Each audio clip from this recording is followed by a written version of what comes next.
loss, regardless of the circumstances. To lose a child is the most horrific thing. But we can now confirm that the victim who was shot in this situation was Alex Preddy, an ICU nurse from Minneapolis, an American citizen, according to Chief Brian O'Hara. I also want to say one more thing, because it is our duty to tell the truth, however we see it, right? And journalists get painted in many different lights these days. And I'll say this.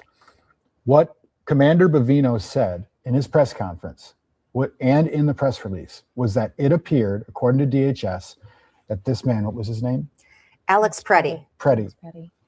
Came there intending to harm officers. We have a picture of him. And the video shows him directing traffic. The next part of the video shows him trying to help a woman who got shoved by an officer and then resisting his own, I guess, detainment, if you will, and being sprayed in the face with pepper spray.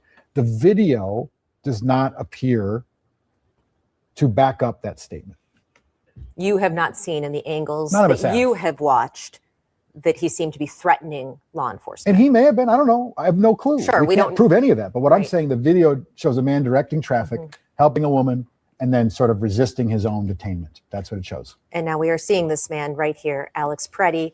We are told by his parents that he was an ICU nurse. We don't know where he was an ICU nurse, but he is a Minneapolis resident. All right. So they're starting to put a narrative together. They love to put narratives together and put people on the defensive as though this person wasn't supposed to be where he was, that he deserved to get harmed. This is the narrative that they're putting out there. Wow.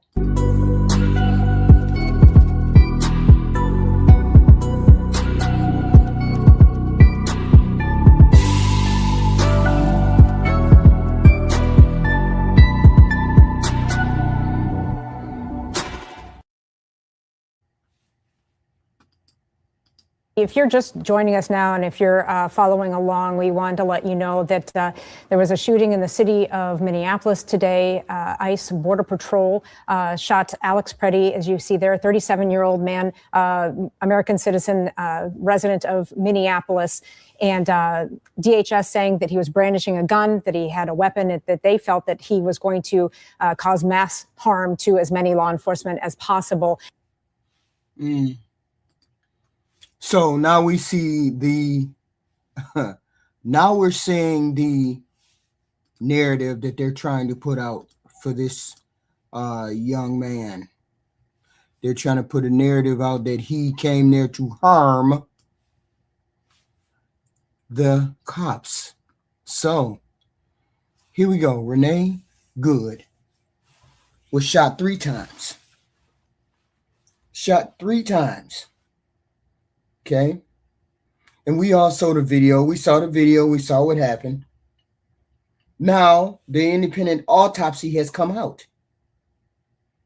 And the independent autopsy has said the autopsy described as preliminary found 3 clear gunshot wounds on the 37-year-old's body, 2 of which were not immediately life-threatening. One struck her left arm. The first one struck her left arm. The next one entered her body through her right breast, but missed vital organs. And the third shot struck her on the left side of her head, near her temple, then exited on the right side of her head. Now, if we take that autopsy for fact, then that means that Jonathan Ross is a murderer, as a lot of us knew he would be considered. If we take this autopsy, and we probably will, and more than likely it will, stand up in court, he shot her in the arm first, while he was doing the stance in front of the car. As she spun off, he shot her in her breast. And then the fatal shot was to her head. So if we take that in the way that it's written in the autopsy, he was not in danger when he took that third shot, because she was past him. She was several feet away from him when he took the second and the third shot. And the second and the third shot, she was not dead on the first shot. The first shot was in her arm. Second shot was in her body. The third shot was the fatal shot, which means his life was not in danger when he shot that third shot. And I've been saying this from the beginning. The first shot, we could understand because you felt as though your life might have been in danger. So if he stopped at the first shot was a shot to her arm. Renee Cook would have been alive. That was the first shot, according to autopsy. According to the autopsy, the first shot or the second shot one struck her arm, her left forearm, and another in her body to her right breast, but missed vital organs. A third shot struck her on the left side of her head near her temple.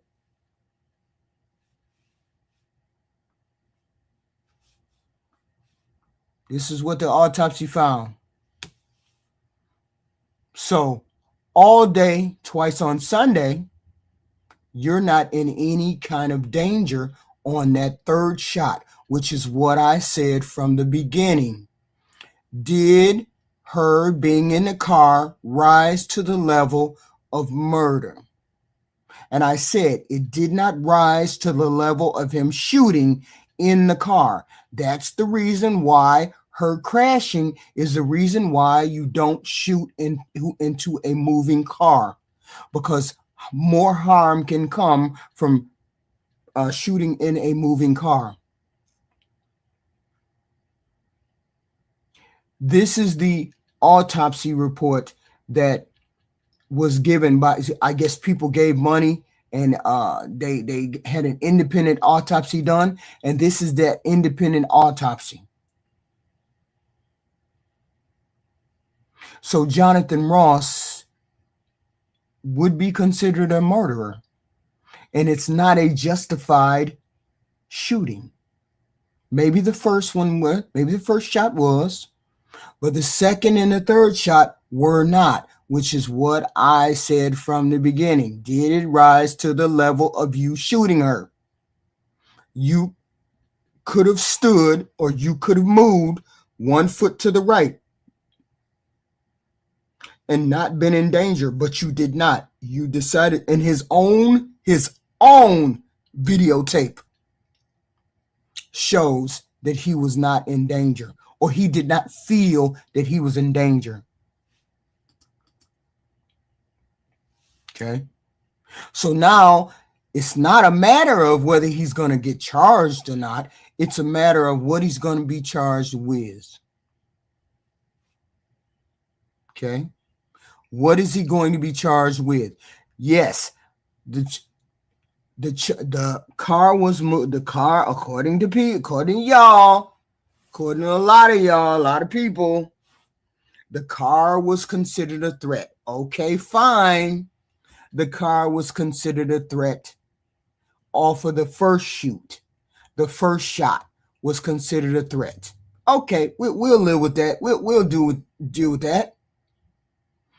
But what about the third shot that we all saw him take, which was the fatal shot, which we all saw him make when she was at least 4 or 5 feet away from him, going in the opposite direction? How do we explain that third shot?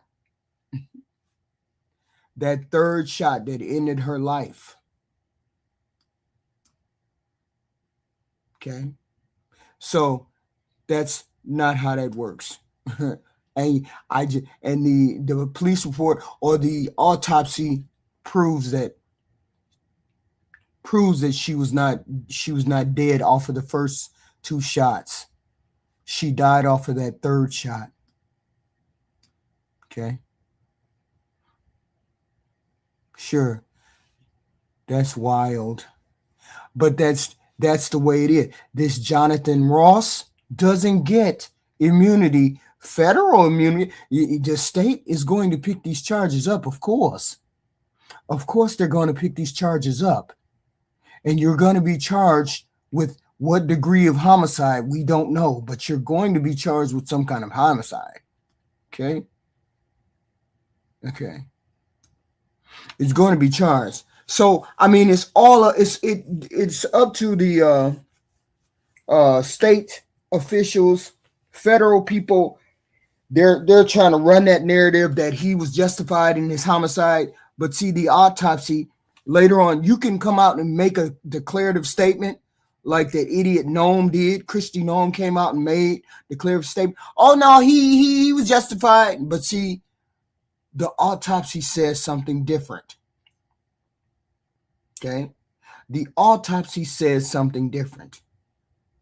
And at the time, we said it's going to continue to be people that are shot in Minneapolis because these people have reckless disregard for human beings. The people that are behind those masks, I believe they're behind the masks so that they won't be held accountable for what they do to American citizens. I believe that's the reason why they're behind those masks. If you were just going to get violent criminals, we wouldn't have a problem. That's what people don't get. That's what you don't understand. If you were just going against violent criminals, we wouldn't have this problem. But you're not going against violent criminals. You're going against regular, ordinary American citizens. And apparently, you don't mind killing ordinary American citizens. This is the problem. And it's going to continue to escalate because this administration feels like they're in the right. And they're way, way far off from right. Okay? According to this autopsy, the 3rd strike was a kill strike. Right in the head. Okay? And that's the thing. It doesn't matter her behavior because that is not your focus as an ICE person. Your focus is not law enforcement against American citizens. You're trying to get illegal aliens. Okay? You're trying to get illegal aliens. You're not trying to get regular, ordinary American citizens. He never, ever should have pulled out a gun. I have said from the beginning that the level he felt was not justified. The level he's going to say that he felt, level of threat that he said he's going to say, did not rise to this level, to the point where she should have gotten shot. It just didn't. And this autopsy says he didn't feel it. No, because we have arguments in the chat that says, "Oh no, it was a dangerous weapon. The car was a dangerous weapon." Blah, blah. Yeah, fine and dandy if you thought that on the first shot. But why did you continue to shoot? Why did you continue to shoot in a moving vehicle when you know that's against procedure? Why did you continue to shoot when you hit her one time, two times? People keep saying, "Oh no, it was a matter of seconds. He didn't have time to think about what?" That's his total and complete training, to think before he shoots. That's what he's supposed to do. He's supposed to think before he speaks. Because a regular, normal person like us, we would have just shot. Boom, boom, boom, boom, boom. You know, we would have shot because we don't have the training to decipher threats like that? Why did he think he was under threat when he was filming? When did it go from threat to no? When did it go from I'm just having a nice I'm filming some shit to it was a threat? And this is the one thing I cannot get past with this shooting. He got into a stance. He was filming on his camera. None of the people that were with him was pulling out a gun. Nobody pulled out a gun except him. Nobody felt a threat except him. So he was much smarter than the rest of them. He pulled out a gun. He got into a stance. Why would you feel the need to stand in front of the car and get into a stance? What was the point in that? Which tells me it wasn't a premeditation to kill her. I don't think he was premeditated to kill her. I don't think he deliberately went there to kill someone.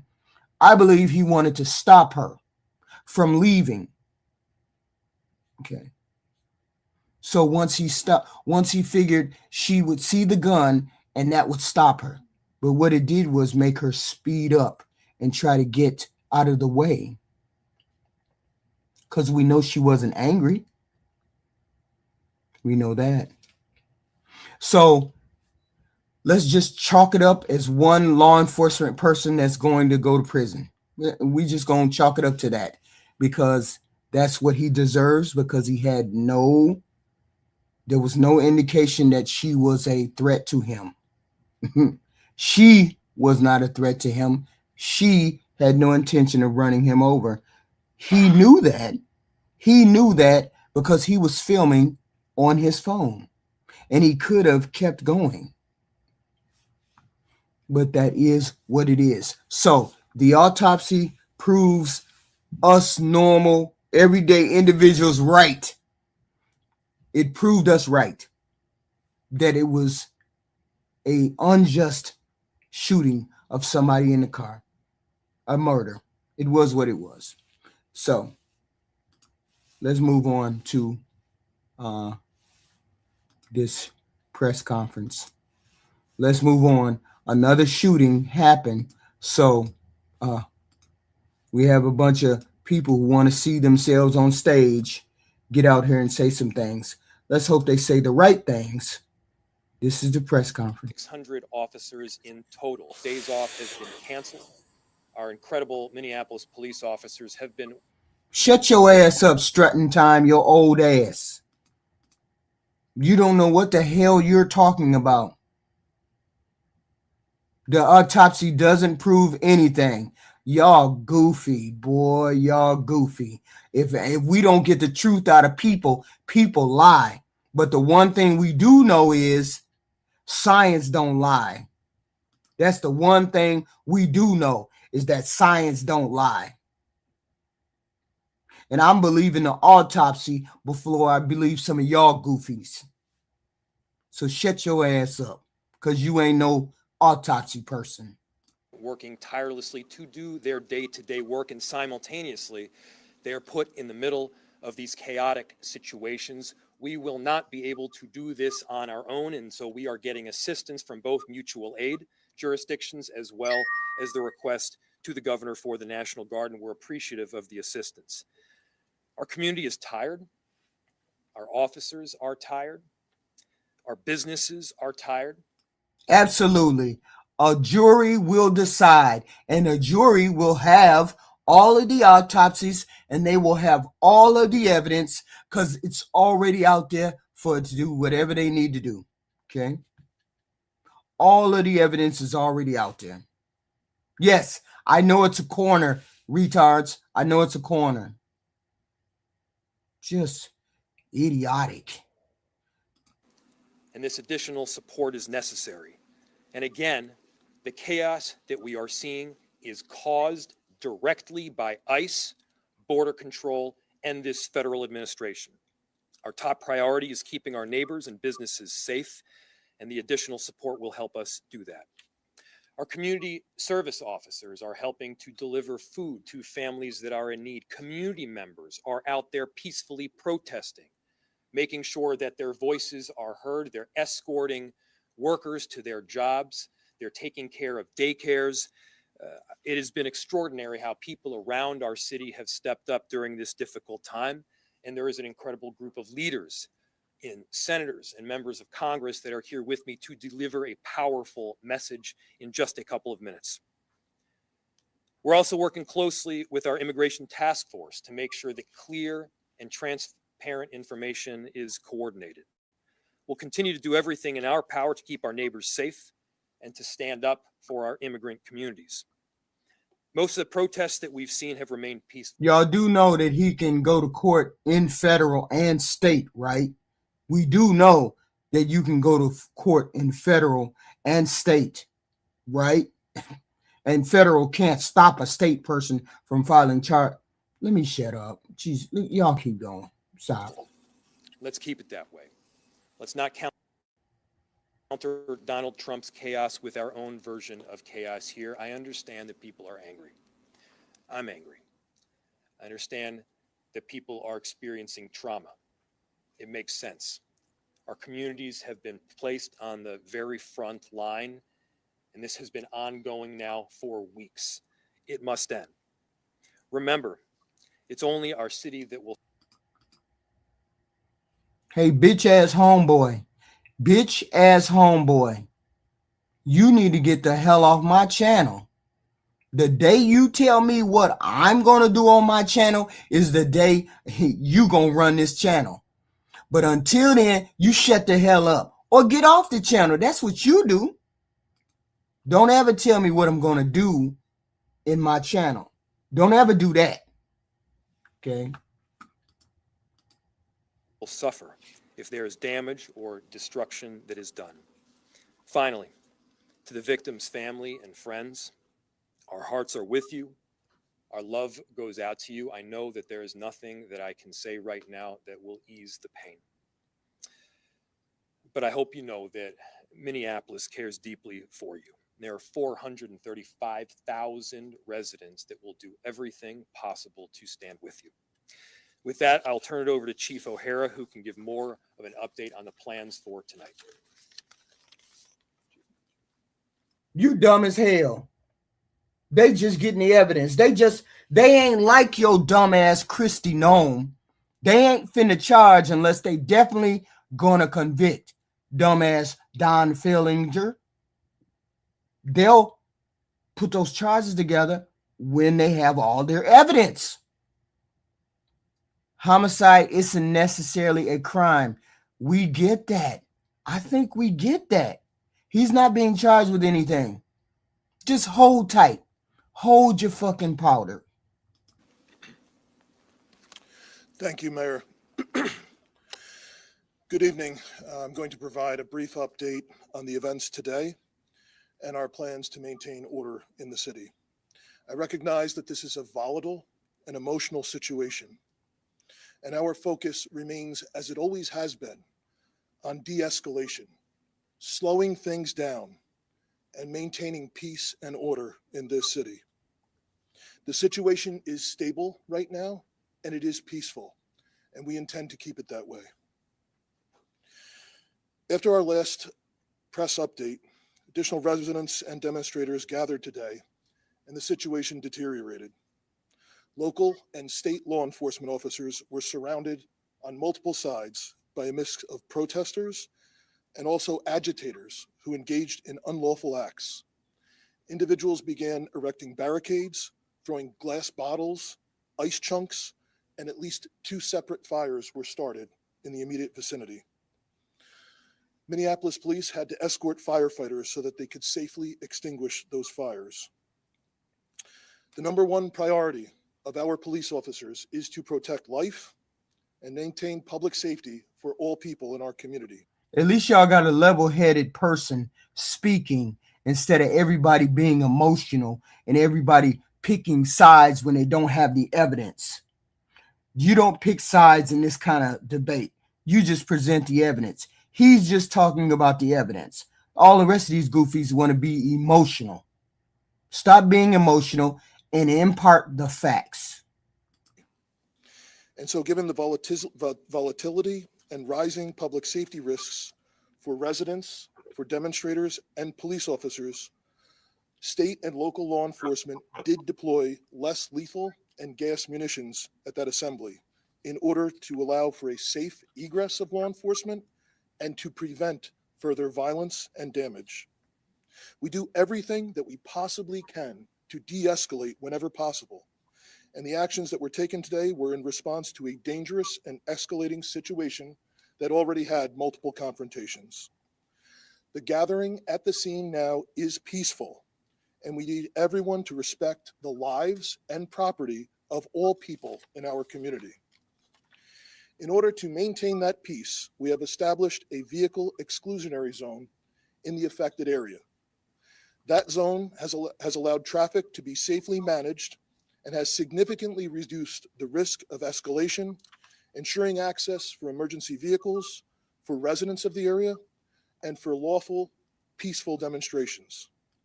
This zone will be maintained by uniformed police officers of the Minneapolis Police Department, working alongside members of the Minnesota National Guard. National Guard members will be wearing fluorescent yellow safety traffic vests and will be working alongside uniformed Minneapolis police. In addition to the Minnesota State Patrol and Hennepin County Sheriff's Office that assisted at the scene, the St. Paul Police, Ramsey County Sheriff's Office, and numerous Hennepin County suburban police departments are assisting with answering 911 calls in the city of Minneapolis today. All because this has been ratcheted up because the president wanted to ratchet it up. Look, you don't have to show people force every time you get on a stage. Every time you speak, you don't have to show people this kind of force and this kind of backlash to the things that they want. The loss of human life, yet again, is a tragedy. Mm-hmm. We pray all people can recognize that. Yes. And we extend our condolences, as the mayor has said, to the loved ones of the deceased. To the people of our city, we understand that the pressure has been building for weeks. Yes. We understand the hurt and frustration that this causes. Yes. But again, if you choose to come out, if you choose to demonstrate, peacefully assemble, do so lawfully, and understand that the men and women in this uniform standing here tonight are committed first and foremost to protecting the lives of every single person in this city. We will continue to monitor the situation and provide updates as needed. Senator. So we have Senator Klobuchar. Okay. So she needs to speak to her Republican counterparts in the Senate. She needs to have a conversation with those people. They need to all have a conversation about whether they're going to fund this ICE operation or going to give that much money to ICE, because my understanding is 7 of those Democrats voted to give ICE that money. You guys need to rethink your position. Thank you, Mayor. Thank you, Chief, for your strong leadership during this crisis.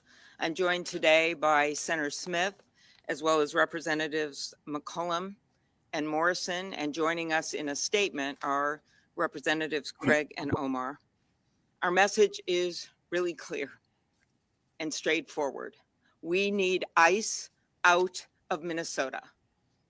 They are not making us more safe, as the tragic killing this morning, as people saw it viscerally on that video, shows us they are making us less safe. With 3,000 agents, which of course includes border control, outnumbering the sworn police officers in Minneapolis and St. Paul by 3 to 1, and even larger than the 10 metropolitan police departments, this is completely out of whack, completely out of balance. And now 3 people have been shot, 2 resulting in death. 1, Renee Good, mother of 3, and now Alex Preddy, a 37-year-old Minneapolis man, a citizen, also a nurse. They both have families that love them very much. I wonder if you would have thought about whether your life was going to end, would you still go out there and protest? If you had really thought your life was going to end, would you actually go out there and protest? Is it that important to you? This city has been under siege. And I want to make something clear. As the mayor and the police chief are doing their job for this city, it's not just the cities. It's not just Minneapolis and St. Paul, as you'll hear from the members of Congress. It is the suburbs where kids have been lured in and abducted. It is small towns all across our state, rural areas. This has gone way beyond some stated purpose of the fraud investigation or apprehending violent offenders. That's not what this is about anymore when you have 3,000 agents overwhelming sworn police officers. You're doing too much. They're doing too much. ICE is doing too much. And that's what they're trying to tell you. You're doing too much because you're not now you're not just tackling illegal aliens that are criminals, rapists, X, Y, and Z. You're not just there to do that. Now you're there to subjugate.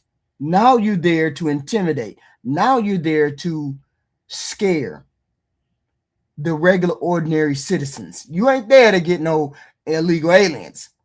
Because y'all should be moving quietly. If you're there to get illegal aliens, you should be moving very, very quietly. Nobody should even know you coming.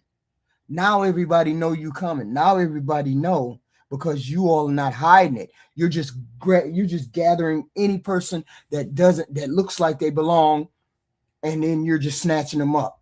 They say something to you and you snatch them up. That's not how ICE is supposed to work. That's not how they're supposed to work. Is you just snatch up anybody because they say something to you. I took part in that peaceful and powerful march yesterday, all those peaceful people. And then we wake up this morning to this horror. As members of Congress, we are calling on this administration to get ICE out of our towns, off of our streets. If that young man pulled out a gun and threatened ICE, X, Y, and Z, if he did that, then this is partially his fault. It's part of his fault. If he did that, I don't have the video, don't want to look at the video, can't do the video.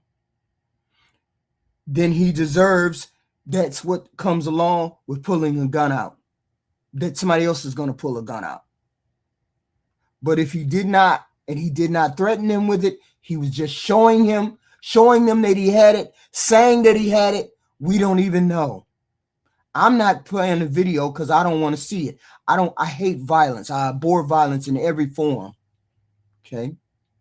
So, but if that's the case, no, I don't care whether he pulled the gun out or not. I didn't say he pulled the gun out. I didn't say that. I said if he pulled the gun out, if he did or he didn't. It just depends. It will make us more safe.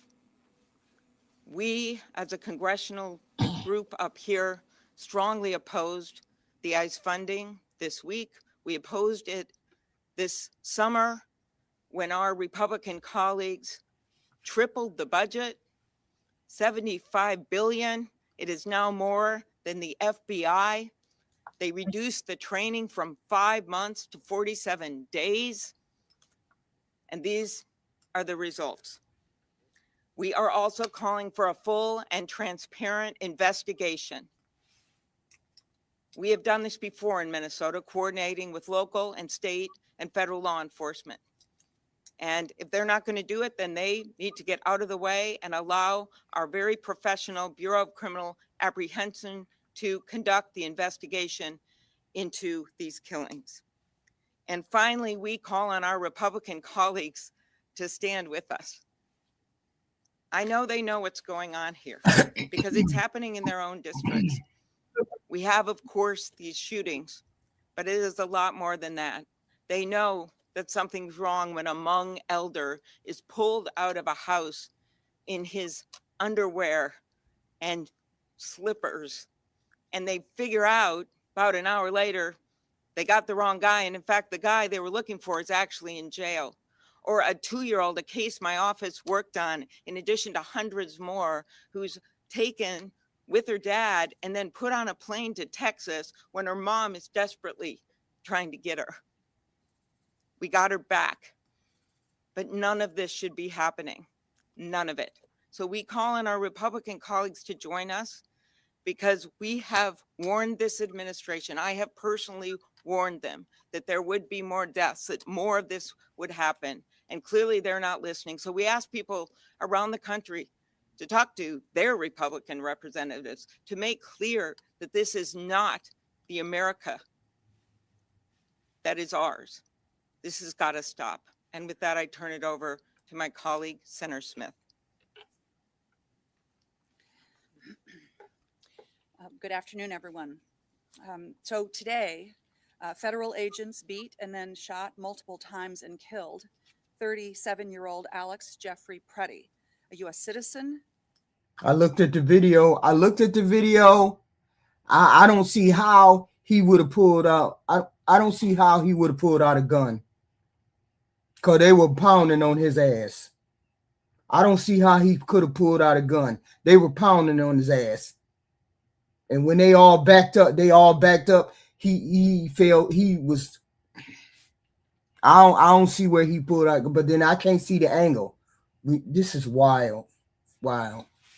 This is just, that video don't look like he pulled out a gun to me. I could be wrong, but he don't look like it. A Minneapolis resident and a VA nurse. Eyewitness video shows once again reckless, violent, and dangerous federal agents taking the life of a Minnesotan. And rather than following standard law enforcement practice, which is focused on public safety and de-escalation, they have killed another person. And the Trump administration has already called Alex Preddy a domestic terrorist. He was a nurse. We send our heartfelt condolences to his family and to his friends. And all Americans should be outraged at this unaccountable, violent federal force which is operating with impunity in our city. And you need to know, America, that if it can happen here, it can happen in your community too. So we gather here to say, first, I want to say to the president, you must stop Operation Metro Surge immediately and send these ICE agents home so our communities can be safe. Second, it is essential that trusted, impartial state investment. I mean, I'm not showing that on the video. I'm not showing that on, I have, the video that I have is the angle right there. The video that I have is the angle of somebody filming right there. Right there. Hold on. They're right there. This is the angle that they have. Let me hold on. Do I got the angle? Let me see right here. The angle is right there. Right there. The angle is right there. The angle is right there. Right there. They show everything. There's no gun that person pulled out. I'm not playing it. I'm not playing it all the way up to that. That's gruesome. That angle is right there. Okay. Showing whoever was standing on the sidewalk got all of it. Got all of it. And it wasn't a matter of him pulling any gun out. Because they were pounding on him, gut out. Gun. They were, no. That person has the angle. They walked up on it. They're right up on it, watching. At the BCA are allowed to fully investigate what happened here today. Third, I urge my neighbors to express our grief and outrage at this killing and at the federal invasion of our city's peace. No, I'm not showing that. I'm not showing the end of another human being's life. I'm not doing that. You can go look at the video. The person has the film right there. They can't be no more than 20 feet away. They are filming everything.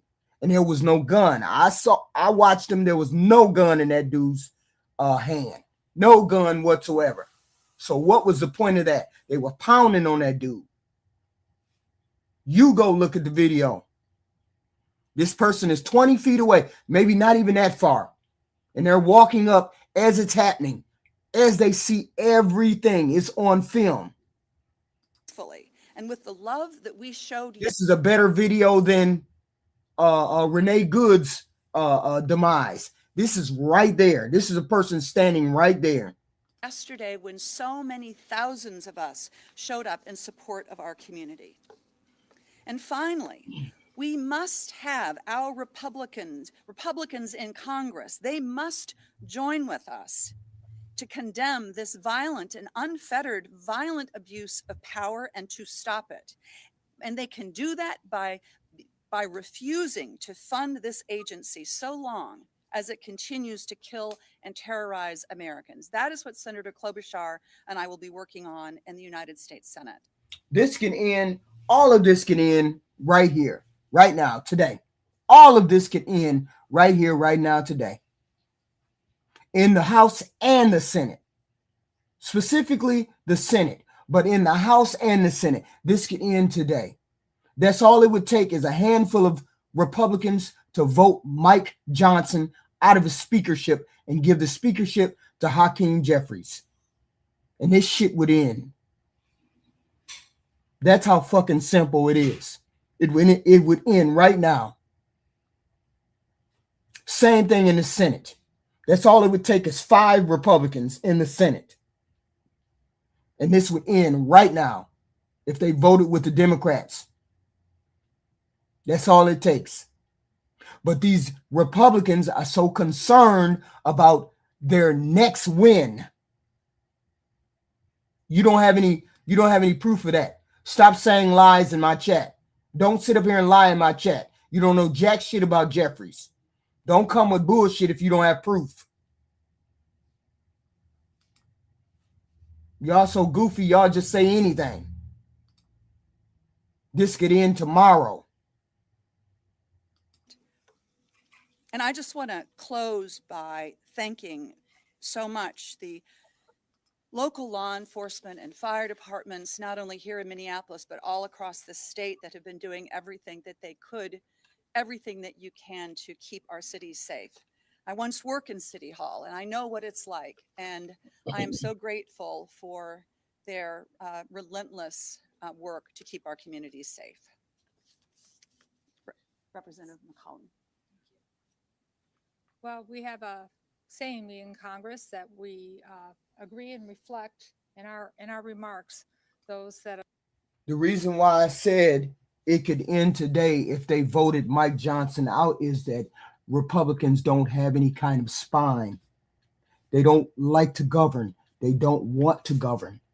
They don't want to hold any of their people accountable.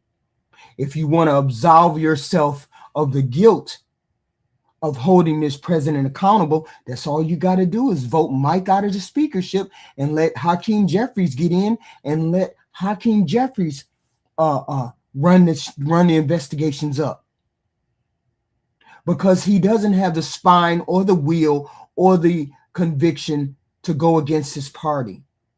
Because the Republican Party doesn't think of America first. They only think of the party first. So when you have a party, the Republican Party, that only thinks of the party first and doesn't think of the American people first, this is what we have. We have a party that is letting the president run wild. So if you have a party that lets the party, you have a Republicans who let the party run wild, this is what we have. This kind of shit should have been done. We should have stopped this president way before this got started.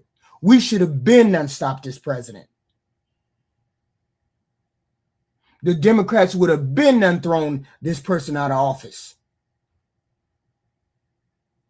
Okay. Should have been done thrown this person out. I actually blame the Republicans for this. The situation, the demise of our country, the shithole that we have went down. I blame the Republicans for it. The Republicans did this when they did not allow Donald Trump to be impeached for the second time, for the first time that he violated the Constitution. This is why you can blame the Republicans. Specifically, you can blame Mitch McConnell because he begged, begged, B-E-G-G-E-D. He begged the Republicans not to let him get impeached. He begged them, even though they were going to go along with the Democrats to impeach Donald Trump in 2020 and 2021. They were going to go along with the Democrats and impeach him. But Mitch McConnell begged him. He begged them not to vote along with the Democrats. And this is the Republicans' fault. All of this is the Republicans' fault because they never want to govern. They only think of getting power, but then they don't want to rule the country after they get power. They just want the power. Okay? They just want the power. And that we do not need as a country. We need a party that wants to actually govern and make the country better for the Americans that are here. Okay?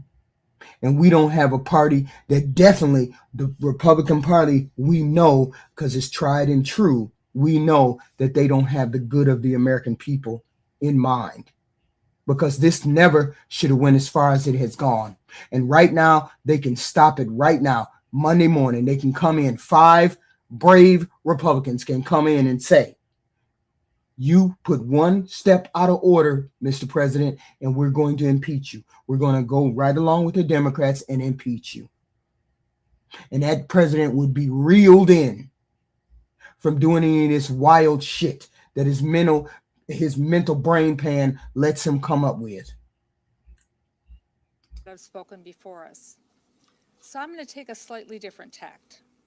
You know, today, this morning, Saturday, we lost another life, and it didn't have to be that way. To all the protesters who have been out there peacefully protesting, who have been harmed and injured, it shouldn't be happening to you either. But I want to take a second, as Senator Smith was, just to reflect on the community. St. Paul stands with you, Minneapolis. The East and West Metro, we're united, as well as all Minnesotans. My phones have been ringing off the hook from frustrated members of communities that are asking me to talk to their Republican members of Congress to do something about the escalation of chaos and violence that has been caused by the presence of the Department of Homeland Security. Representative Morrison and I, along with Representative Omar and Craig, had an opportunity to show with our votes on the House floor just this week how disappointed we are that the president refuses to listen. Oh, well, we're more than disappointed. We are outraged. Part of the bill that was on the floor was to provide more body cameras for ICE. Well, they have them already in the thousands, and they refuse to wear them. So Secretary Noem, have your officers suit up and put on their body cameras, just like our law enforcement does.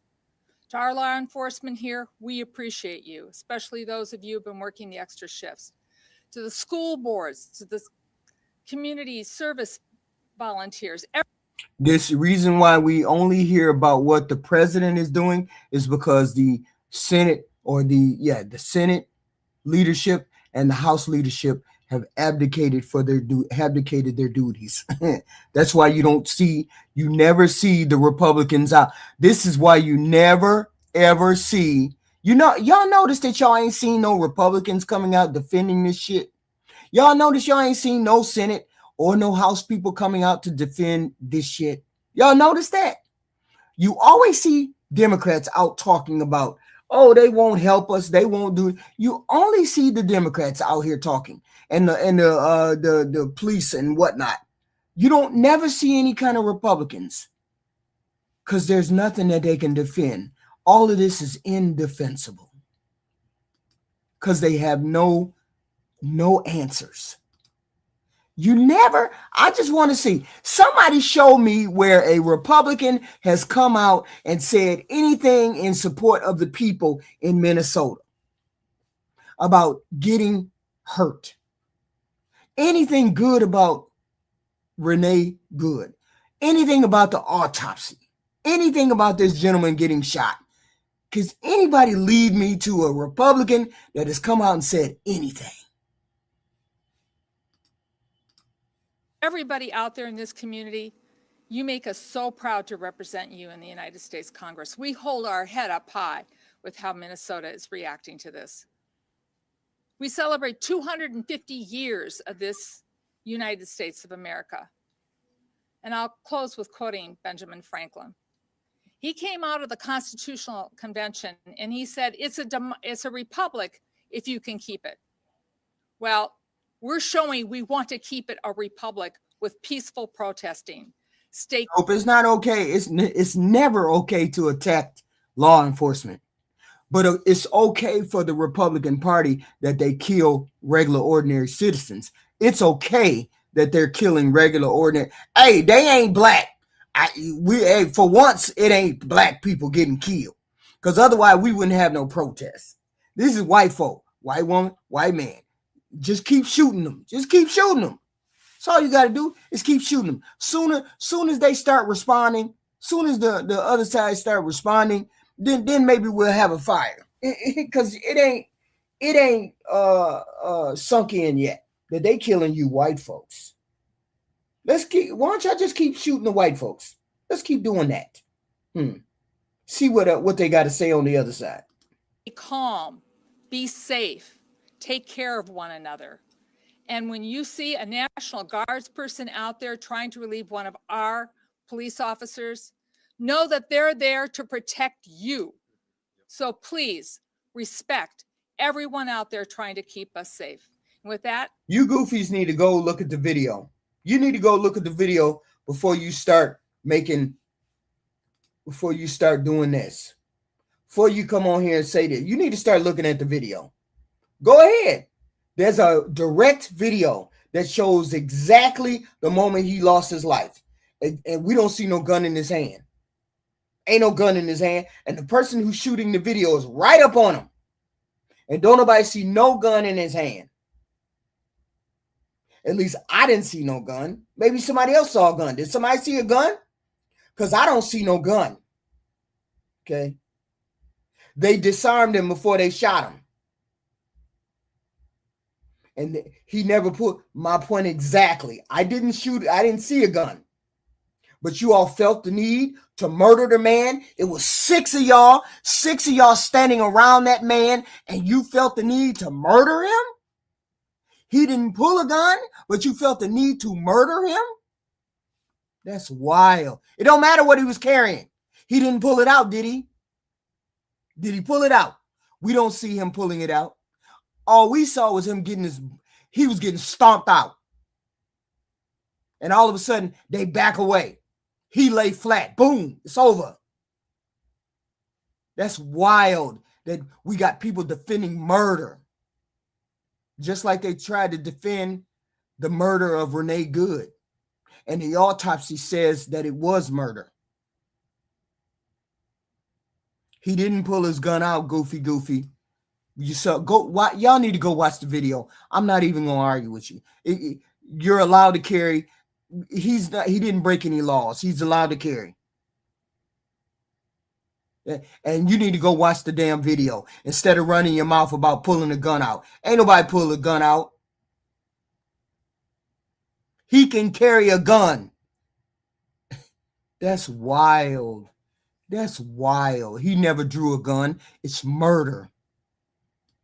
I'd like to welcome up my colleague from the West Metro, Representative Morrison. Thank you, Representative McCollum. You know, the day after tens of thousands of Minnesotans showed the world how to stand up peacefully against this administration's cruelty, lawlessness, and unacceptable occupation, and demand that ICE leave our state and end this federal invasion, the world is watching yet again as one of Donald Trump's federal agents have shot and killed another United States citizen in broad daylight in the middle of the street. In the middle of the street. First, we lost Renee Nicole Good, and now Alex Jeffrey Preddy, a 37-year-old man, a Minnesotan, and Don't forget the rest of the people. Don't forget all the rest of the people ICU nurse, that they hurt. a resident looking out for his neighbors as Minnesotans always do. And I do want to pause and offer my deepest sympathy and profound condolences to Mr. Preddy's family and friends. I am so sorry for your unimaginable loss. See, that's the thing. A lot of you goofies are on here talking about y'all don't support ICE. Y'all just want anything to happen. No, we support ICE. We don't support ICE killing people. We support ICE going after illegal immigrants who are murderers, thieves, rapists, and all that. We don't believe in you. If it's not my job to deal with regular, ordinary American citizens, I would push them to the side, get the hell on out of my face while I'm doing my job. Why is it that they can't just push them people the hell out of the way and go do their job and look for the illegal immigrant that's raping, murdering, X, Y, and Z? No, you got to stop and engage them. We don't want or support you engaging with American citizens. That's the thing. You know how to get you know how to get people out of your face. You're a law enforcement. You know how to push them to the side and keep walking. But y'all get mad and then you want to confront an American citizen, and because they're straining against you or they're fighting against you, you want to pull out you want to show us your chest by shooting them or hurting them. That's what we don't support. Stop saying we don't support ICE. We support ICE when they're doing their job, not when they're killing American citizens. We hear that shit in the chat all the time. Shut your ass up. We ain't trying to not support our ICE. We know what they're doing. Do your goddamn job. Stop confronting American citizens. Stop engaging American citizens like they're the illegal aliens. They're not the illegal alien. Push their ass to the side and do your damn job. Then if you can't do your job at that particular point, go on to the next point. But don't pull out no gun and shoot somebody because you're upset that they protesting against you.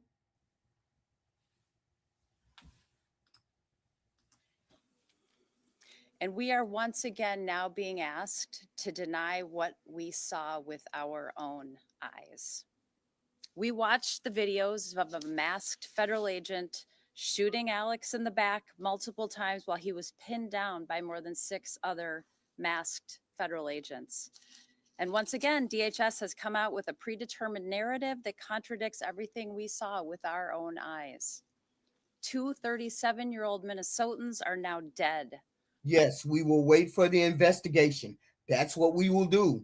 We will not be saying, he deserved it. How do you approach a policeman with a gun? It don't matter. You all always say we got a Second Amendment right to carry a gun. If he has a Second Amendment right to carry a gun, how is it that he deserved to get killed if he has a second right to carry a gun?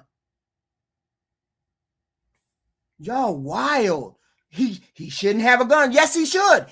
That's his Second Amendment right. Wrong or right. So if he has that right, then he should not have been shot. What are you talking about? When it's the Democrats trying to take your guns, it's all about Second Amendment rights. But when it's in the actual practice, and the man is carrying a gun when he's supposed to get shot. Really? A poet and a nurse. For what? We cannot lose any more lives. We need a full, transparent, and comprehensive investigation led by our BCA. And ICE and Border Patrol need to halt all operations in the state and leave immediately. And Congress cannot be complicit in facilitating these lethal operations and federal occupation of our cities. We are standing here as a united front today, pleading. We got a person in, we got people in the chat talking about don't carry a gun. Don't carry your gun. The Second Amendment right, I have a right to carry a gun. I have a right to bear arms. Now I don't have a right to bear arms? Now I don't have a right to bear arms? Just in case I don't have a right to. Come on, stop it. Hypocrites, stop it. For our Republican colleagues who control the Congress and who took the same oath to defend the Constitution and uphold the rule of law that we did, to stand up and stop this. Put your state and your country first. Put it ahead of your loyalty to this president. Minnesotans are in agony, watching their communities terrorized and families torn apart.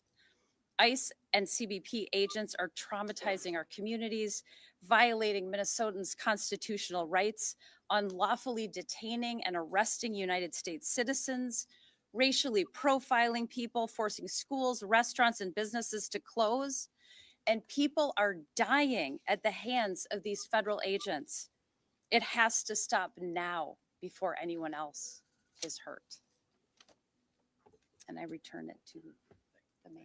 Thank you. I'll just point out again the difference between tens of thousands of people just yesterday peacefully protesting, standing up for their neighbors, no injuries, no damage to property. That is how Minnesota and Minneapolis shows up versus what we saw again this morning. That is what is causing chaos on our streets, those actions that we saw on video, and you can believe your own eyes.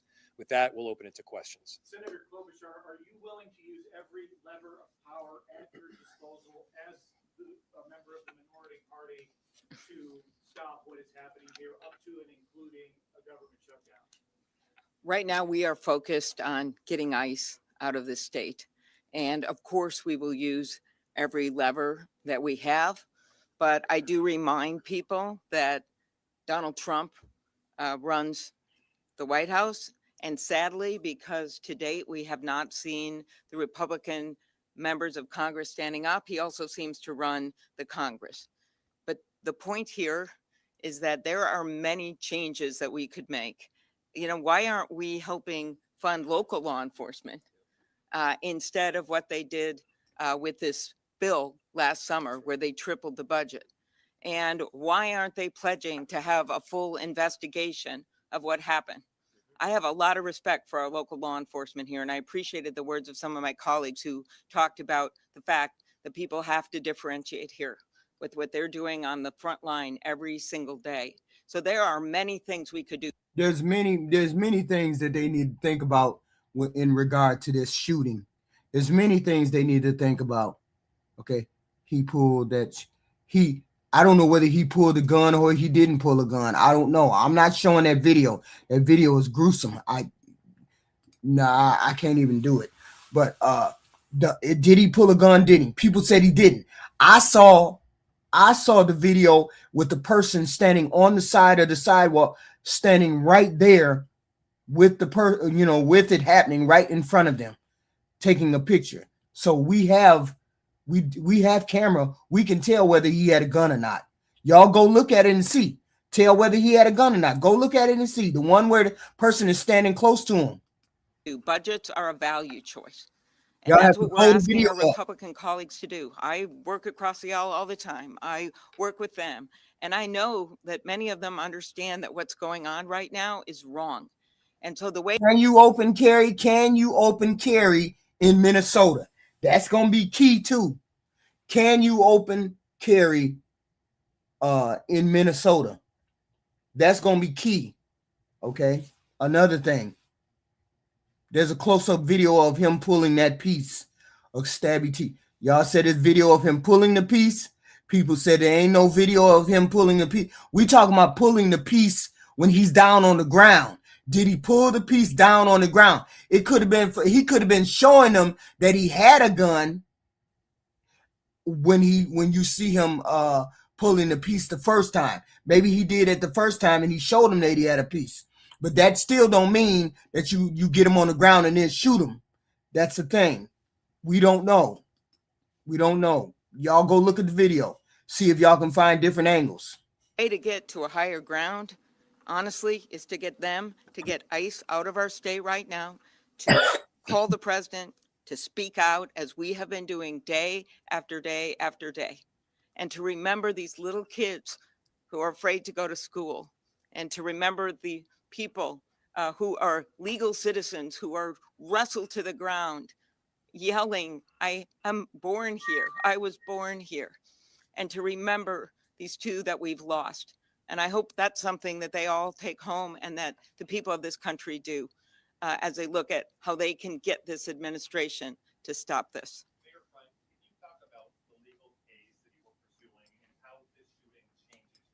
The whole point is cruelty is the point.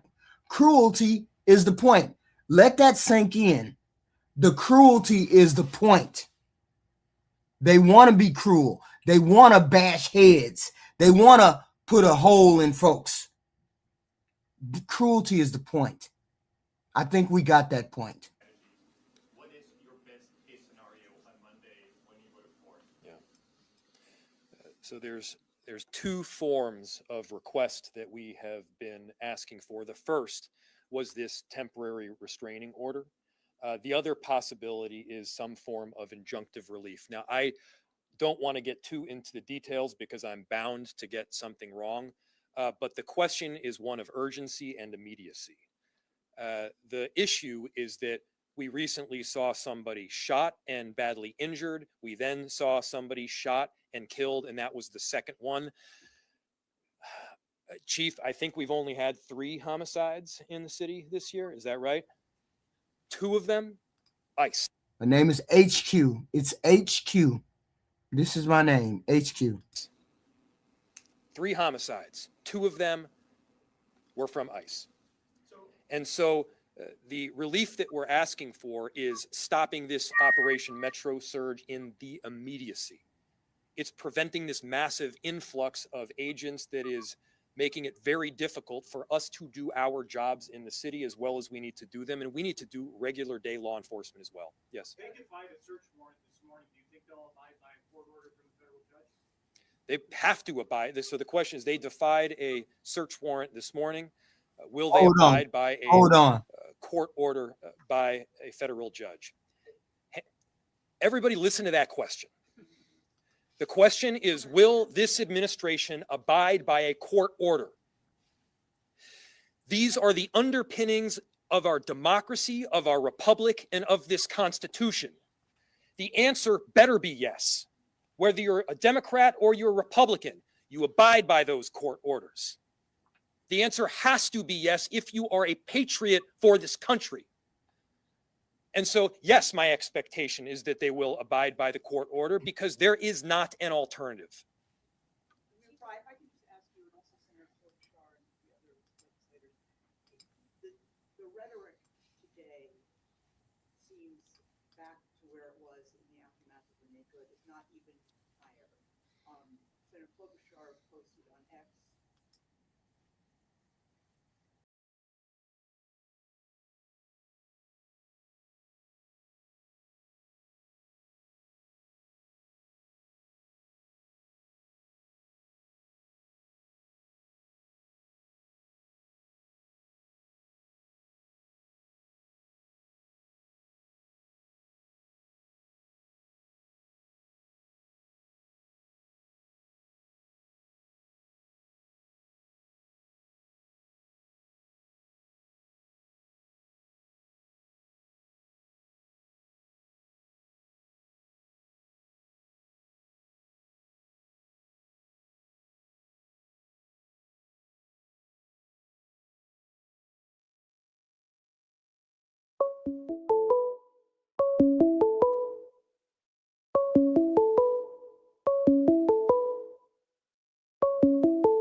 call back because I didn't think I was ready. Convince me.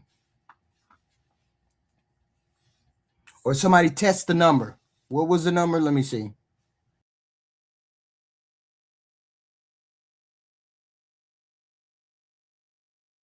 Put me on the stage. Put me on the small screen. That's the number. Somebody call back. But here's the thing. Let's see.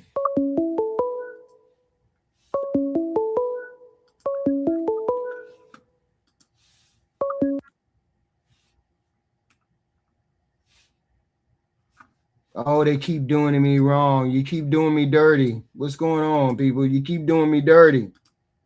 What's going on? I heard that. You keep calling and I keep I'm not prepared for that. You know what? This is what I'm finna do. This is what I'm finna do. I'm finna open up the lines later on. I'm gonna open them up later on. Do that. I can't seem to get.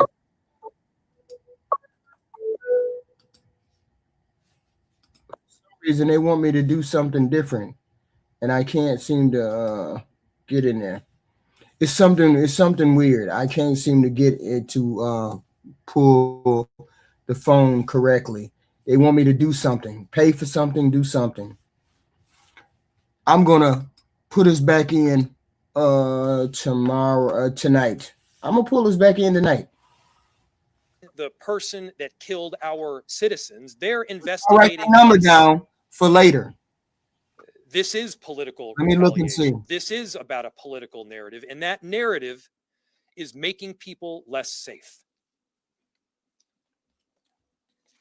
A number of us have spent the last few weeks making our views clear, standing our ground, but also reaching out to this administration, to Republican leaders, to try to get them to understand how dangerous this is, how unsafe this is. I met with chiefs from across the metropolitan area. Chief O'Hara was on this call, and they have been reaching out, some of them publicly, some of them behind closed doors. The business community has been reaching out.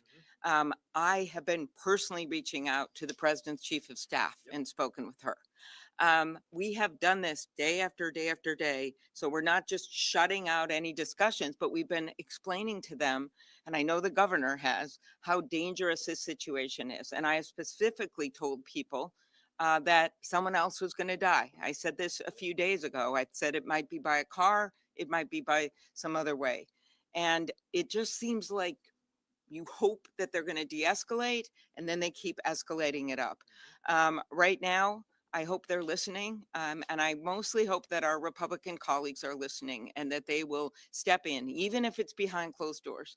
If they will make those calls and say, we've got to end this now, and we've got to bring those people out of Minnesota and let our local law enforcement do our jobs. And I'll let some of my colleagues answer this.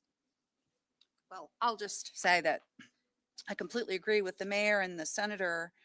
But I mean, it is my obligation as a United States senator to speak about what I think is happening in my state and to define it for what I think it is. That is my job. And one thing I have learned about this president is that he does not respond to appeasement. He is a bully. He does not respond to people who appease him. He responds much better to strength than he does to weakness. And I think what we have seen in this state, I am so proud of it. We have seen a combination of strength and peacefulness that really says who we are. And I believe that that is our best path forward for trying to convince this administration that the path that they are on is dangerous to public safety, and it is a losing path that they must abandon. Well, apparently it's not a losing path. It's a path in which they get to murder folks. They get to murder folks on camera. It's not a losing path. They're not losing, but they're not making people afraid of them either. So people are starting to engage with these. I don't understand how to stop it. I don't understand what we're going to do. Our country is coming to the turning point. It's coming to the point where we're going to have issues beyond what it is. See, we could have this stuff stop right now. This stuff could stop right today if we had courage from a lot of our Congress people. If we had enough courage from our Congress people, this could stop today. All the killing could probably stop. All of the protesting would probably stop. It just would stop. We just have the president that we have. We don't want that president anymore. We want different conditions. We want different way that ICE interacts with people. Everybody just wants something different. It's only the small percentage of people that are going to continue down this path. See, I don't understand. If you see that something is not working and it's being detrimental to the country, why you don't stop it? Why don't you just say, no, we're going to do it a different way? But if you insist on doing it this way, this is the way. This is going to be death and destruction. And this is where we're at, in the middle of death and destruction for no reason, really, other than people out there protesting, going along with the Constitution. But ICE is engaging with people they shouldn't be engaging with, putting people in danger that they shouldn't be putting in danger. I don't care if I'm standing in front of your face arguing with you about X, Y, and Z. You're not supposed to be engaging with me. You're an ICE agent. You're not a regular policeman. You are an ICE agent. Why don't the ICE agents have the regular police that go along with them? And when you run into an American that wants to stop something, have the regular policeman deal with that person that wants to stop something, instead of the ICE agent dealing with a person that wants to stop something. And then you can continue on with your job as the ICE agent. Why do you have to deal with it and you know you're not supposed to be dealing with this person?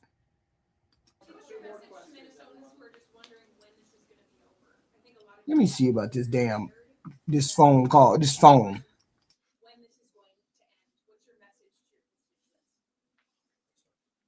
It will be over when we speak as one voice, as one Minnesota, as everybody has been out in the streets. You know, ICE was here in June, and there wasn't any problem. We weren't happy about it. There were people who we were concerned about the way that deportations and arrests were happening. We were worried. But we handled it in a peaceful way. The escalation now is not because Minnesota changed. It is because this White House and Stephen Miller have decided to change their tactics here. It will end when our colleagues who are hearing from their constituents, because they are reaching out to me and others, listen to their constituents and stand with their constituents, and not stand with a White House that is not following the Constitution, breaking our laws, and not living up to the values of this country. That's when it will end. What do you think the end game? What do you think the end game is for Donald Trump at this point? What is he hoping to accomplish with this? Anybody out there? I don't think anybody knows. I don't think anybody. Look, I do not pretend to know what Donald Trump is thinking. I do know what they're saying publicly. And on the one hand, they are talking about this being an action that is required for safety, and it is doing exactly the opposite. It is creating danger in our state. Again, if this were about safety, there would be many, many options. Our governor has stated, I have stated, we are very much willing. In fact, we have been working with them to apprehend violent offenders, to prosecute these cases, to get criminals off of the streets. That is not what we are talking about right now. What they are also saying is that this is simply political retaliation. They are saying this is political retribution, and it's focused here on a blue city in a blue state. That's not how America works. Other countries function that way. We don't. And so no matter your background or your ideology, Renee. this should be of deep concern for you, no matter what town you're in America, because your town could be next. Your liberties, your freedoms could be sacrificed because of what this administration is doing. And just, thank you. Ending, I know our end game, and our end game is to keep Minnesota safe. And so we are asking that ICE get off of our streets and out of our state. Thank you.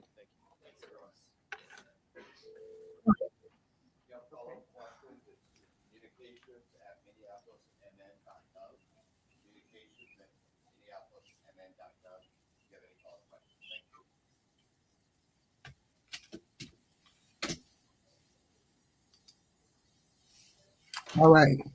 That's the press conference. So we have another shooting. We have another shooting. We have another death. Another death.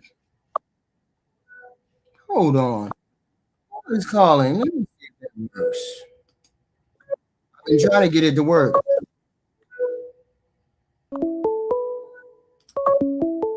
Let's see.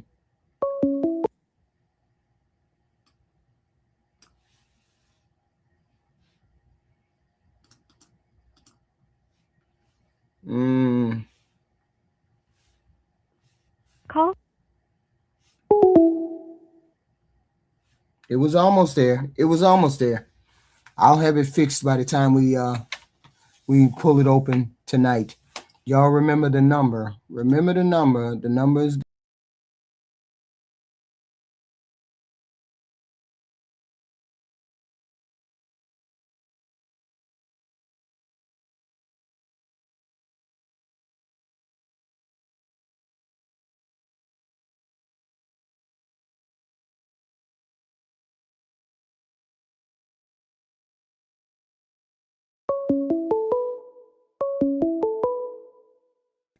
camera.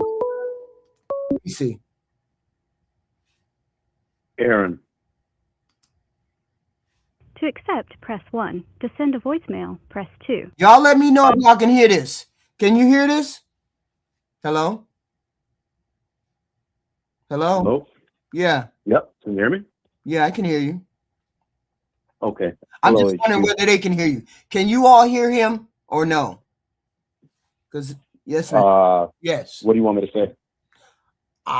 You called me. What did you want? No. To make sure that they can Oh, hear no, me. no. Can They can me? hear you. They can hear you. It's fine. Okay. All right. So, I don't even care as far as ICE, what they're doing, but there's a misconception as far as like interfering with all law enforcement, right? My thing is, you can't carry a firearm and get into a struggle with law enforcement and not expect for someone to not perceive you going for that firearm, even if you're not. And I'll make an example, right? So let's say you have a firearm. You're licensed to carry. You go to this protest or you go anywhere, and you have an interaction with police, right? If during that interaction, officers have to go hands-on with you for whatever reason, right? And they're struggling with you, and everyone's falling over on the ground, and they're trying to secure you. And for some reason, they see a gun and they think that you're going for it or that you might go for it. It all depends, right? Because like, let's say the guy's on the ground or you're on the ground and you're trying to like stop the gun from falling out, or, you move your hands weird towards the gun. Mm-hmm. An officer can see that and say, oh, this guy's going to go for that gun. He might be trying to shoot me.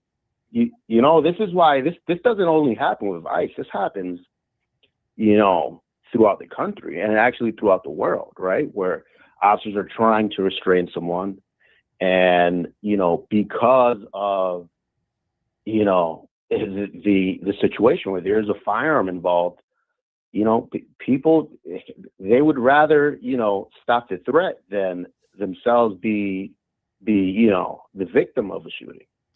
Do you think that's rational? I think that's fair. If you feel as though your life is in danger, then I guess you have to protect yourself however you need to protect yourself. But I just look at it as, was the threat so immediate that they had to shoot him like that? It was 6 of them pounding on that guy. 6 of them. So when they let him loose, they saw a gun. Is that what you're saying? They saw a gun? No. What I'm saying is, all right. Let's picture it like this, right? Let's say that one of the guys in that group, let's say he was your son or a brother of yours, right? And right, your brother and these other guys are trying to restrain the guy, and while trying to restrain him, your brother sees his hand move towards a gun, whether it's he's trying to go for the gun or because you're wrestling, it just seems like it. And your brother says, oh, I got to shoot this guy because he might be going for this gun and he might kill me or he might kill one of my partners here. You know, that's the kind of mentality that, or the kind of like critical thinking that I want you to think about. You know what I mean? Or even you. Like, I mean, what the people in the chat are saying is that they had already disarmed him. Well, I mean, what I would wait to see, because from what I'm seeing, right, they're wrestling and there's a lot of people moving. I know there's a picture, a still picture of one of the agents with a firearm, but you can't tell if the shooting happened right after or before. You know what I'm saying? From the clips that I've seen. Mm-hmm. Again, listen, there might be newer clips that are developing, you know, as this evolves, but from what I'm seeing, right, it is totally plausible that someone who is armed with a firearm and is in a struggle, you know, they might have one of the officers perceive that, hey, this guy might be going for that gun. So and you know, the carry me state? Can you carry in that state? Well, yeah, if you have a license to carry, you have a license to carry. The license to carry isn't the issue, right? Because you can carry all you want, but it's once you get into that physical struggle with officers. You know what I mean? Just like you don't even have to be an officer. Let's say you go to a supermarket, and you know, for some reason, I don't know, you get into a fight with someone, right? Let's say you don't have a firearm, right? But the other person has a firearm, and you only find that out while you're fighting, right? What's the first thing that's going to come to your mind when you're like fighting this person? You're like, oh, shoot, they have a gun, right? In your mind, I would. This is what I would think. I would think this person has a gun, they might shoot me, you know? So I might want to wrestle that gun out of their hand, even if I don't have a gun, just so that doesn't happen. You know what I mean? And you got to remember, these things are happening. Talking about they shot him preventively. Is that what you're saying? Oh, what I'm saying is that and you got to understand, this stuff is happening really fast. You're fighting a guy. I don't know if you've ever been in a fight or in a fight with a lot of people or anything like that, but things are happening so fast that you don't perceive everything that's going on, right? What I think happened is, I think that at some point, the guy who shot perceived the guy with the gun as going for the gun, right? And that as a result, he might have thought, oh, I got to shoot this guy before he shoots one of us.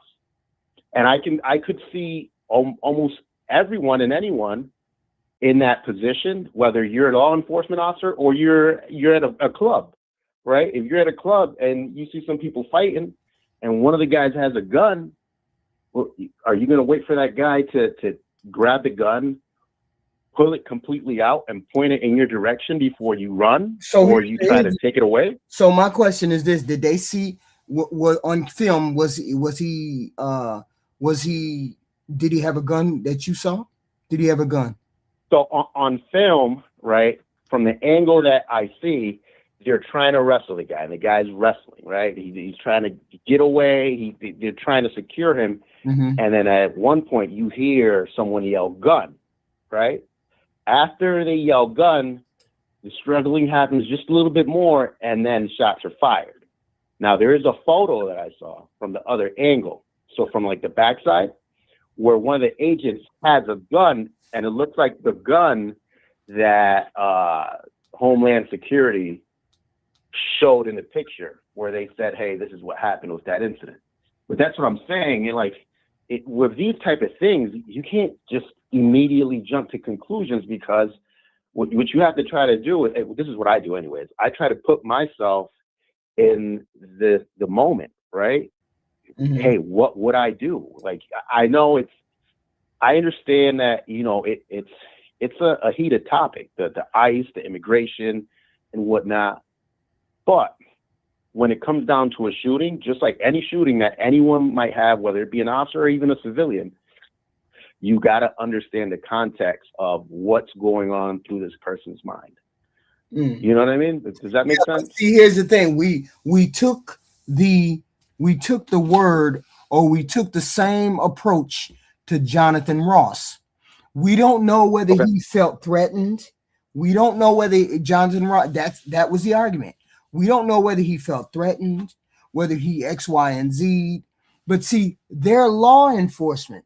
They're supposed to make those calculations quickly. Whether they're in, because nobody can look at that video from Jonathan Ross and say seconds before you shot her that you felt danger. We cannot say that. We cannot say what this person thought as well. But the thing is, we see we only can go by the physical evidence of this video. No, do you see the gun in his hand? No, we don't. Do we see 6 armed human beings grappling with a person on the ground? Yes, we do. Do you mean to tell me those people did not check to see if he had weapons on his person when they were pushing him, taking him across the street, pushing him out of the way? They didn't figure out that he had a gun then, because he would have had the gun on his hip, right? Well, do you want me to respond, or are you still going? Go. Yeah. Oh, okay. All right. I didn't want to interrupt you. Well, again, based on the video, there's 6 people on him, or I don't know. There's 6 or 7 people. I didn't really count. There's multiple people on the guy, right? From the angle of the video, there's enough bodies, and these are men, where you can't see everything that's going on from the guy that got shot, right? You can't always see where his hands are. You can't always see where his other hand is. You know what I mean? Like, you see that there's a struggle, and you see that there's a person moving around, but you can't really see because the bodies are blocking him. You know? Yeah. Yeah.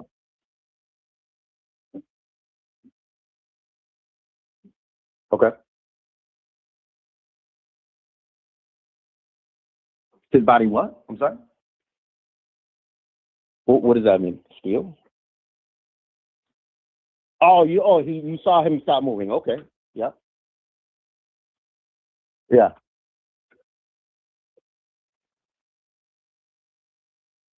Okay.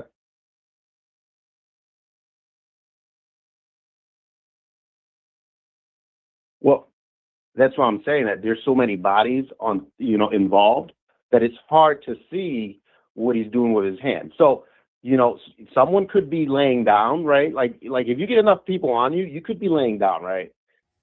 But your hand might be able to still kind of reach. It's like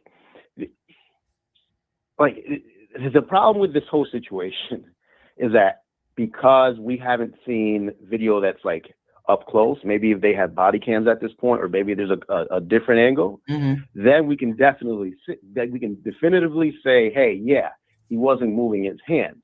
Problem is that we can't see what he's doing with his hands. You know what I mean? Like, even if you put your hand right on let's say on the front of your hips, right? Right. It only takes just a move of the wrist for you to reach to where that gun might be. If the gun's in his waistband, it's already there. If the gun's on his the hips, all you gotta do is move your wrist a little bit, right? And the minute that, I don't know about you, if I'm trying to wrestle someone and I can see their hand going on top of that gun, which I'm not saying that's what we see on the camera, because we don't see it, but if the officer sees that, that's when someone might say, okay, well, this guy's he's trying to get a hold of this gun.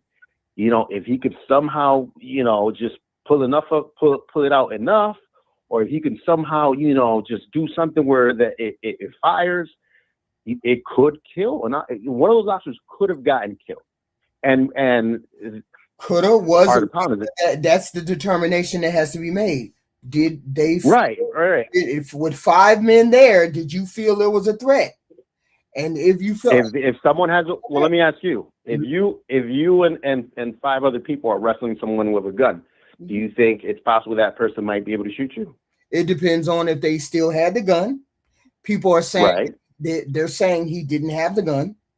They're saying they took, but we don't know that. Yeah, that's what I'm saying. We don't know that, but he's still on the ground, and it's still 5 of us.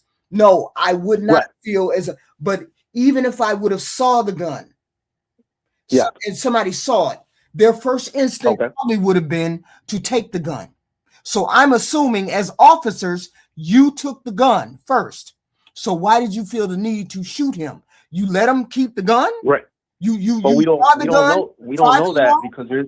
But see, look, and I'm saying that we don't. Making the logical leap. I'm making the logical leap as an officer. As an officer, I make the logical leap. If I see somebody with a gun, I'm going to disarm them. I'm going to disarm them. If their hands are not near the gun, I'm going to disarm them. It was 5 of them on top of him. One of them would have seen the gun. So they would have disarmed him. So but it's not. Why shoot him? Well, when you say disarm, like, it's not like the movies, right? Like, people think that he has his hands above his head. They're clearly pummeling him. They're stomping him out. He's stomped out. He doesn't have a chance to pull the gun. You could be getting stomped. What I'm saying is you could be getting stomped out, right? And you can still reach for a gun. You can see he's not reaching for the gun. We see his arms stretched out above his head. Right, but you don't see it the entire time. What I'm saying is because of the bodies, his hands disappear in the video a couple of times. Yes, but his body doesn't. But his body doesn't completely disappear. Yeah, but it's not about his body. It's about what it's about what your hands are doing. So, like, listen, if his hands were like behind his back and he was cuffed up, right? Or one of the officers had one hand pinned to the top of his head, and the other officer had the other hand pinned to the top of that. Yeah, that's a little different. But if you're flailing around, and we have to make the jump. You're making the jump that none of them felt his body. None of them went, and it's 5 of them, and their job is to pat you down to make sure you don't have weapons. So you mean to tell me that all 5 of them forgot to pat this man down and take his gun? No, what I'm saying is that, like, when an officer, if you look at an officer, when he pats someone down, right? You ever watch Cops, and the cop, he takes the guy out of the car and he brings him to the back and he's talking to the guy and he says, "Hey, buddy, put your hands here on the trunk real quick so I can pat you down," right? Usually what happens, right? The officer pats the guy down and he doesn't have anything, right? Or he pats the guy down and he finds a gun and the guy's like, "You got me," right? Or the guy, as soon as he goes to get patted down, he starts fighting the cop or he starts running, one of the two, right? And during the struggle, they're fighting for this gun, right? So those are the different situations that you can get into because you never know what to expect. And even though there's a lot of people, listen, I'm 5'10", 210 pounds, right? I'm pretty fit, and I'm pretty sure that if I were to fight a group of officers, they wouldn't be able to immediately, take me down and put me in handcuffs. They'd have a struggle to go through. You know what I mean? And I think that's the same thing with most men, right? An adult male, he's he's in his 20s or 30s, he's still pretty strong, pretty young. Listen, I'm not saying that what they did was right or what they did was wrong. I'm saying that it all depends on your perception of what's going on in the moment. Just like, again, if you were to have a situation where you had to go hands-on with someone, right, because they're trying to do something to you or whatnot, right, and they had a gun, if you had a gun yourself, would you shoot that person? If you see that they're trying to go for their gun, or that their arms are moving close to where their gun is, would you shoot that person? I probably wouldn't, because I'm a humanist, but somebody, I can see where that argument can be made. I see where it could be made for that particular argument. Right. But this is what I want to do. I want us to all look at that video from every angle that we can look at, see if we can see a gun, see what the interaction was before they got him on the ground. Let's see if he was disarmed before they got him on the ground. Let's see whether he was ever disarmed. Let's see if he they never got him under control. We don't know. Okay, because I haven't seen you know what? I agree with you 100% as far as that. I agree 100%. You're right. We got to look at everything before we just cast this judgment, because at the end of the day, those guys, you know, they work in law enforcement, right? And there's law enforcement all across the country. And you know, what they're doing is that's their job, right? Those are the laws that the people that we've gotten into our legislation to say, hey, these are the laws. There's got to be a group of people who enforce these laws, and they got to go out and do it. This is the beauty of it. The beauty of it is we have this whole interaction on tape. Different angles, but we still have the interaction on tape where we can piece together certain things. We can find out whether he was agitating them. We can find out whether he was just taking a picture, whether he was just filming. What was he doing? Did they disarm him? Did they find out whether he had a gun before they tackled him? Did you know he had a gun before you tackled him? Because if you knew he had a gun before you tackled him, you should never have pulled out a gun and shot him, because you already knew he had a gun. And why didn't you disarm him?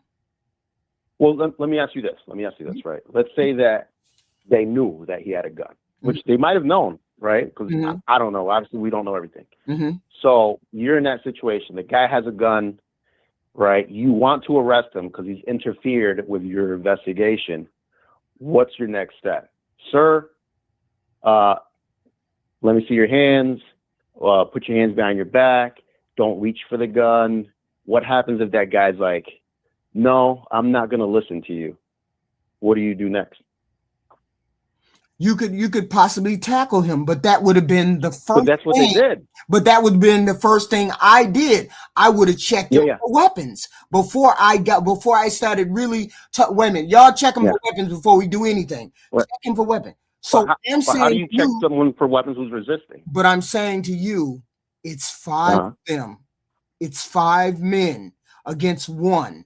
You mean to tell me one of them didn't have the forethought to check him for weapons?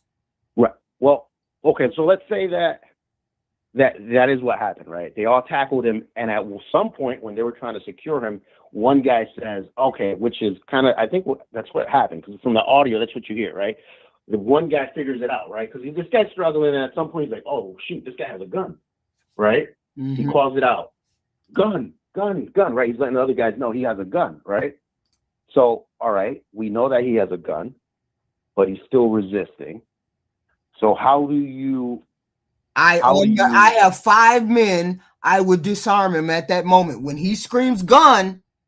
Yeah, but how do you take the gun away? Let's say the gun's in a holster, right? Or let's say the gun's in his pants and he's got his hand over it, right? How do you reach for a gun that might be being shielded by the suspect's body because he's moving a weird way, or his hand, you know, without first moving? That's what I'm saying to you. I'm sorry? That's what I'm saying to you. I'm saying we have we can't make the assumption because we don't know. I haven't seen all of the video. I just saw the video where the person, whoever was filming, was right on top of the filming. They were on the side of that street.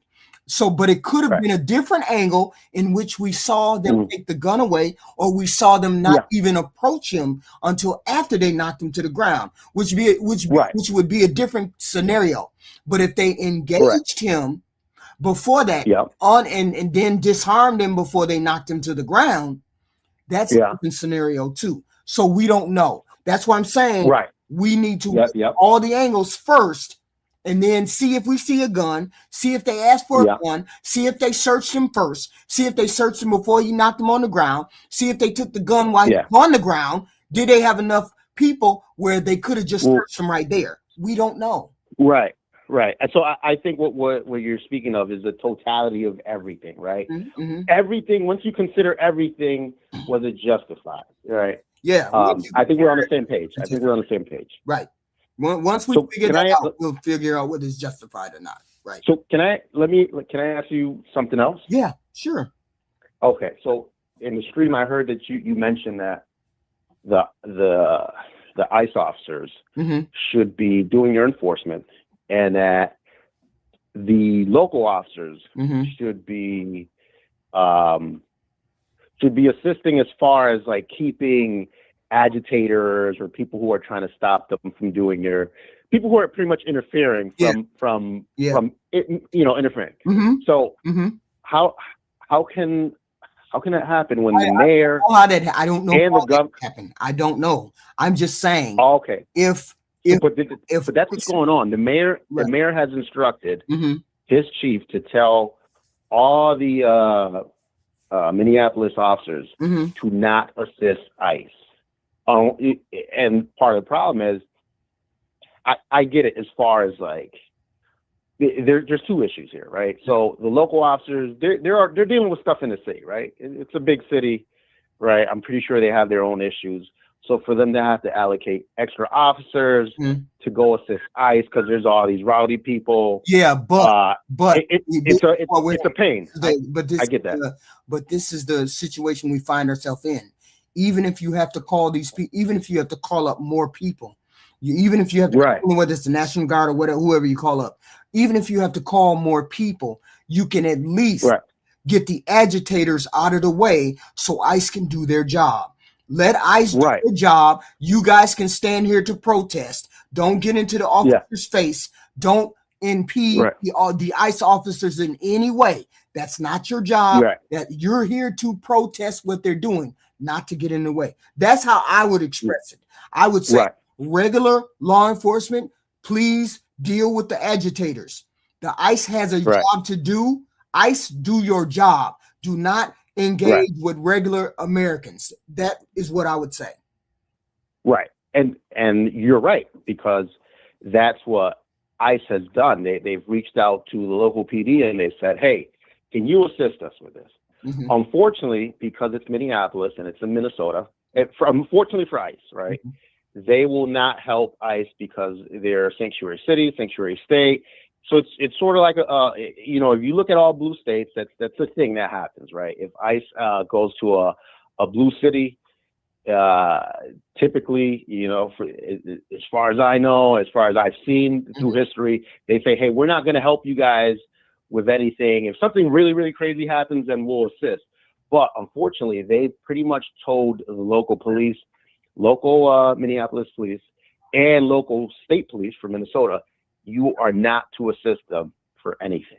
So if that's the case, then this is a failure on all of law enforcement. This is a failure on all law enforcement. Because here's the thing, and I can't get past it. We have the fundamental right to protest, but you don't have the fundamental right to spit in an ICE officer's face, to hit an ICE officer, to do any of interfere. To interfere. Right. Well, I mean, you're going to interfere because you're standing there. But I mean, to physically interfere, yes, you should be arrested. Yes, you should be brought to jail. But you don't deserve to die. Right. You don't deserve to die. But you got to understand that, like, you think about the thousands of interactions that they're having throughout this country, right? And, like, this is only happening, even though they're having thousands of interactions, right, throughout the year. This is only happening in places where agitators are interfering with officers, are physically putting themselves in front of officers, are attacking them, are using vehicles to block them from doing their job. And this is in part why they brought a whole bunch of borderland security and homeland security people up to Minnesota. I think they brought like 1,500 cops because the local PD wouldn't help. So that thing that you said local police should do, now you have people from Border Patrol doing it. So But here, besides that- so how would this do? How would it be if they said once an ICE officer interacts with someone that is a illegal or whatever, once the officer decides they're going to interact with a person, you as law have to stand at least 25 to 30 feet behind without being in control, without being an agitator, where you will interfere in the investigation. Why not make it without being close enough to impede with the investigation? Yeah, I get that. So and why that's what not they're do doing. That's what they're doing. They're telling them, hey, please stay away, please keep your distance. You know, but there's so many of them. Right? Yes, and I get all of that, but they still don't deserve to die. Right. I mean, you got a mob of people. It's hard to contain. It's a very volatile situation. So I can understand both sides. I think people should be protesting, right? Because you can protest all you want, right? That's your First Amendment. We're U.S. citizens. You know, we're born or we're naturalized to have our. So here's the question for you. Here's the question. All right. For you. I have a question. Yeah. Why do you think that it would be anything different if you only have 100 officers on the street, and now you put 500 officers on the street? Don't you expect that there is going to be some kind of violence or bloodshed on the street? I think it depends on the situation. Okay, so for example, right? Say this was happening in Florida or in Texas, right? It wouldn't happen. You know why it wouldn't happen? Because the local PDs in Florida, right, and the state police would come down hard and quick on these mobs and arrest them both locally, and if the feds got to take it federally, they'll do that. But it's the politics behind the state that you're in that kind of dictates how fast, how much effort are you going to, and how many resources are you going to dedicate to doing this? Notice in red states, they don't do this, including big states like Florida and Texas.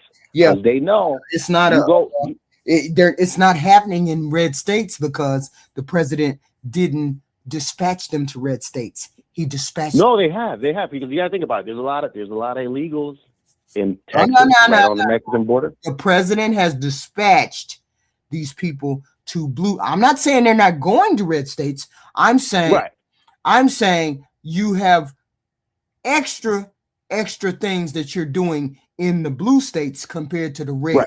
Because if you were doing the same thing in red people don't have criminals, they don't have illegal aliens just like blue states do. You're making an argument that this is the blue state situation. It's not a blue state situation. It's a people situation, and it's a ICE going out of their way to engage other people besides the immigrants.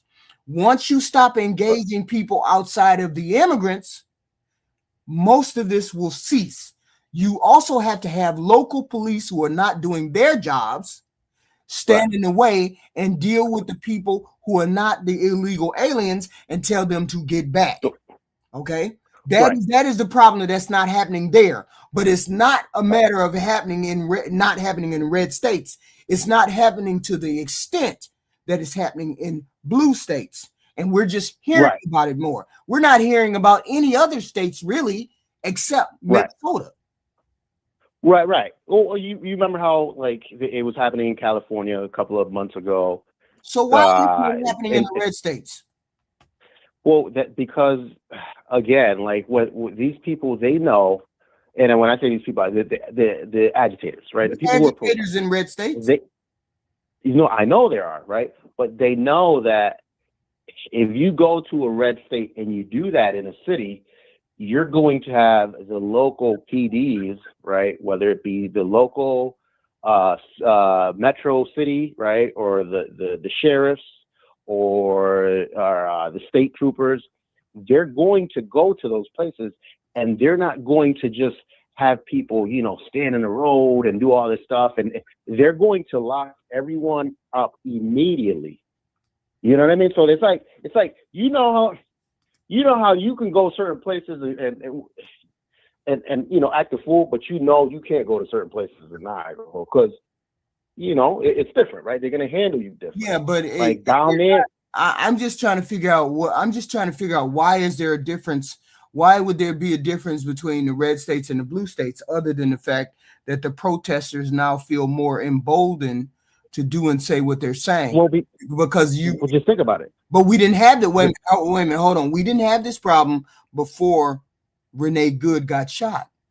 Renee Good got shot without all of those agitators, without all of these protesters, without all. She got shot regardless. She got shot, and that stuff wasn't around. So that can't be the excuse that it's a red state or a blue state. Well, you got it. Yeah. Well, think about it like this. Just really quick. I get what you're saying, right? It's happening. It's not happening in red states. It's happening in blue states. Why is it happening in blue states? There's got to be a difference, right? So on top of the thing that I said, that they're having local law enforcement help, which gives them extra bodies, extra resources, and they don't play around. Immediately you're locked up. There's also the local government, right? Like, so you have the mayor, the person who is in charge of the city, pretty much, telling people, hey, don't cooperate with ICE. Telling your chief to tell the officers, don't cooperate with ICE. Telling all of the agencies and departments within that city, don't cooperate with ICE. Telling people to go and protest. Are they telling them not to cooperate, or are they telling them that not to help? They're telling them not to cooperate. The only time that they will help is if something extremely crazy happens. But the problem is, right, you have all these groups who are showing up and they're agitating, and the officers are standing, the local officers will not be there. They'll be standing by somewhere else until that bad thing happens. Then when that bad thing happens, then eventually they show up. But the difference is that if you were to go do this in a red state, right, and you were blocking the road and you were doing all of this, they wouldn't even let you do that. They would be on top of you fast. Like, oh, you want to be in the road? Come here. You're going to jail. Oh, you want to? I understand I get your point. I get the point. I kind of get the point. But I also, you got to get the point that agitating, you're saying protesting, agitating, calling you names, saying get the fuck out of here, X, Y, and Z. That's not a problem. That's not a problem. Why is it leading to deaths if it's not the problem? Well, that within itself isn't a problem, right? Like I said, you have your First Amendment right.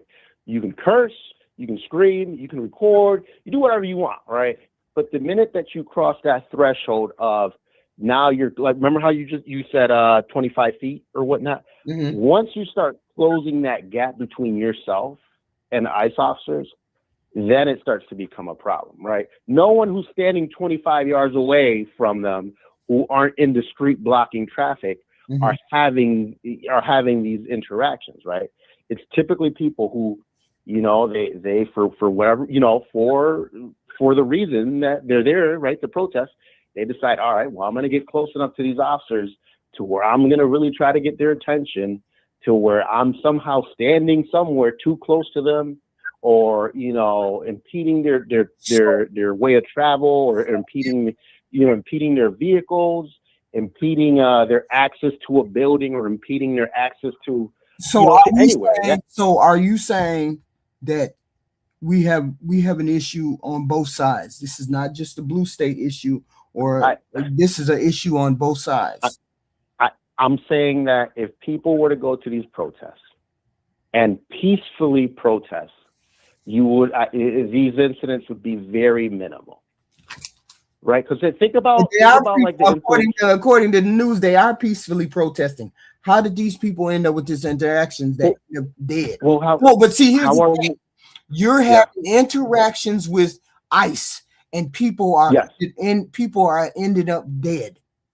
Something very, very wrong with a law enforcement, that when I interact with you, I end up dead. Okay. There's something wrong. There's something, because look at it this way. I am trained I am trained to be an officer. I am trained to de-escalate. I am trained to know when to pull my weapon. I am trained to do all these things. Yet people end up dying. So therefore, it's your fault. Well, what do you mean it's my fault? It's your if you're trained to be an officer, you're trained to de-escalate. You're trained. Oh, okay. I see what you're saying. De-escalation. Yeah. You know that you're going to run into people screaming in your face. You know you're going to have people going on X, Y, and Z. You know you're going to have people doing all of that. If someone ends up dead, it's your fault. But no, but you gotta understand. You have not put your training into use. That is an officer's job to de-escalate. Right. But sometimes listen what I'm saying. Okay. I'm sorry. I'll let you. My motive as a person who is in the street protesting, I am protesting the activities of what you are doing. If you are screaming at me saying, "Stop it. Why don't you get the hell out of here? Fuck off, blah, blah, blah." Why wouldn't you, if you're going to engage with that person, why wouldn't you say, "Ma'am, we're just doing our job. Please stand over there. Please don't interfere. We're not going to harm anyone, blah, blah, blah." But instead, they're not doing that. What they're doing is pushing people to the ground. They're screaming in other people's faces. They're pulling weapons. They're shooting people. It's your fault. They're dead. Okay. So that is happening, right? I can't say that hasn't happened, right? Where they've gone hands-on with people, where they've had to kill people, they've had to use force for, whether it's deadly or non-deadly, or it goes up to escalation level.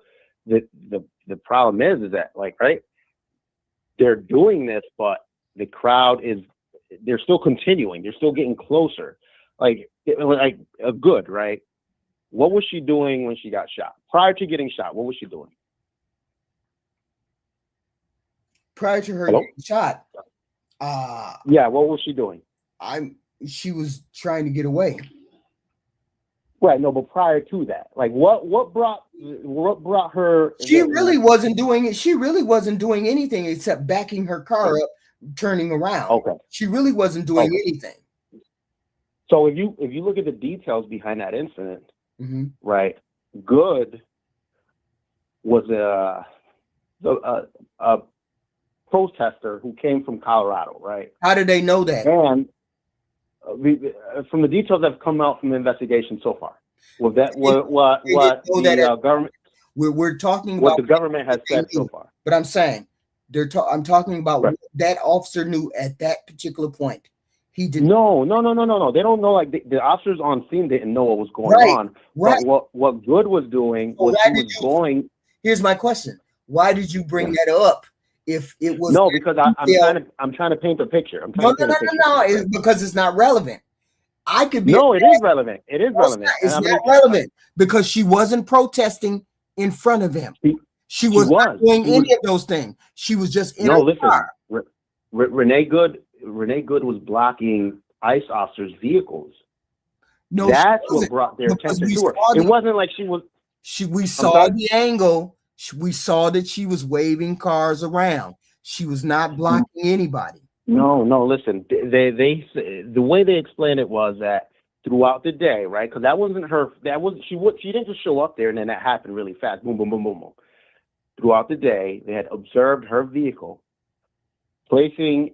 They observed her placing that exact same vehicle. That has not been proven at all. Well, I mean, it hasn't gone to court, right? Because it hasn't been adjudicated, but that's the claim that the feds are saying, right? Just like we don't know. We don't know if it's totally true. We just know what they're telling you. But we also know that the feds are fabricating evidence or fabricating their story. Well, I can't say that I know that because I don't know the details. If you come out within 5 minutes, within 10 minutes of having a story that says everything you need to know about that shooting, and you haven't done any investigation, you don't have a body, you don't have the police report, you don't have any autopsy, that means you're fabricating a story. Well, they release a presser. Like if you notice with every city, what state do you live in? Let me just ask that. I won't even ask you the city. Illinois. What state? Illinois. Okay. When there's a homicide in, let's say, Chicago, right? Mhm. They usually put out a presser. Hey, this is what happened, right? Whether it's a homicide for, people on the street, with civilians, or an officer-involved shooting, right? If it's an officer-involved shooting, they put out a presser. Chief gets on TV. Hey, this is what happened. This is what we understand. There's more information coming. We'll keep you posted. Blah, blah, blah, blah. They did that, right? That's what happened. And during that presser, that's what the feds, were saying. But on that presser, they declared him innocent. They declared him. You talking about Good? We're talking about Renee Good, right? No, her. Yes. No, they didn't declare her innocent. That's still under investigation. I'm saying they're declaring the officer, Jonathan Ross, innocent in that first. Well, they haven't said that yet. They haven't said that. They said that. Kristen Noel said he was innocent of murder. He was innocent of murder. That he was justified in shooting her. That's what she said on the first presser. That was within 30 minutes. That is what she said. Well, you can't come to that conclusion. I don't know the exact details of what she said. I don't know the exact. I can't quote verbatim. I'm not saying word for word she said that. I'm saying that was her implication. Her implication, and she did say this was justified. She said it was justified 30 minutes after it happened. How do you declare something justified? You haven't seen all of the facts. Now, I earlier read the findings of the autopsy. One of the autopsies done on her body, and the autopsy on her body said she was shot in the arm first. She was then shot in the breast. Then she was shot in the face. She did not immediately die from the 2 shots in her arm and her breast. So my question is, why do you need to shoot the 3rd time? Well, okay. So when as far as that question, I'll answer that question real quick. When the car was already away, why did you shoot a 3rd time? Right, and I'll answer that question really quick. Right, the way that, and this comes down to training, how officers train. Right, different agencies get trained different ways. Local agencies, they have different things that they can do. And the feds, they can do different things. Right, it all depends on their training. Like, for example, in a lot of bigger cities, right, up north and in blue states, they don't let officers get in front of cars, right? That's a policy. That's not like a law. It's a policy that says if there's a vehicle that you think it's trying to get away, right, you can't step in front of that vehicle, right? But that's a policy, right? You can go to a different state and you can do whatever you want as far as getting in front of that vehicle. There's nothing that says you can't, because it's not a law, right? The feds don't have a policy that says you can't get in front of a vehicle, right? So that being said, because the feds don't have a policy that says you can't get in front of that vehicle, if you are in front of the vehicle and you think that vehicle is pulling forward and that it might strike you, you're allowed to discharge your weapon. And as a matter of fact, I was reading that Minnesota had just passed a law that that a person could not obviously accelerate a car if there's an officer in front. But regardless, right? The reason that officer shot her that many times is because if you think about it, in a shooting, you don't shoot, stop, and assess. You shoot all your, you shoot a sufficient amount of rounds till you think that the threat is down. And if you listen to how fast those shots happened, he didn't have time to shoot. Oh, I shot her in the arm.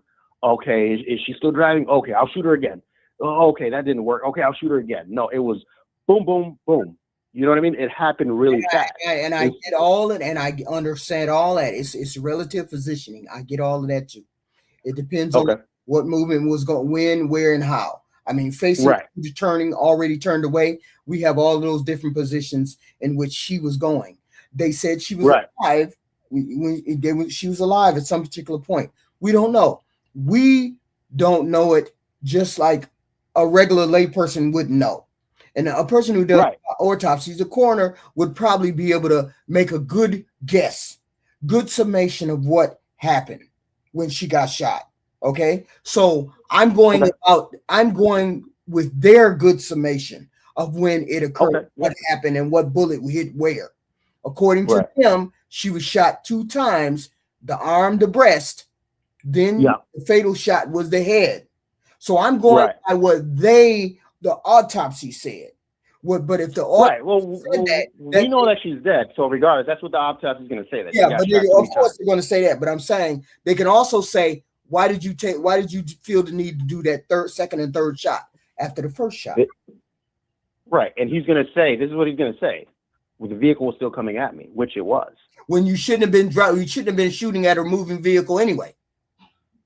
Well, the policy says that they can. They don't have a policy that says that they can't. That's what you got to understand. Oh, they don't have a policy. Oh, that's not their policy. Oh, no, the feds don't have a policy that says you cannot stand in front of a car. Oh, you mean the ICE? So it all depends.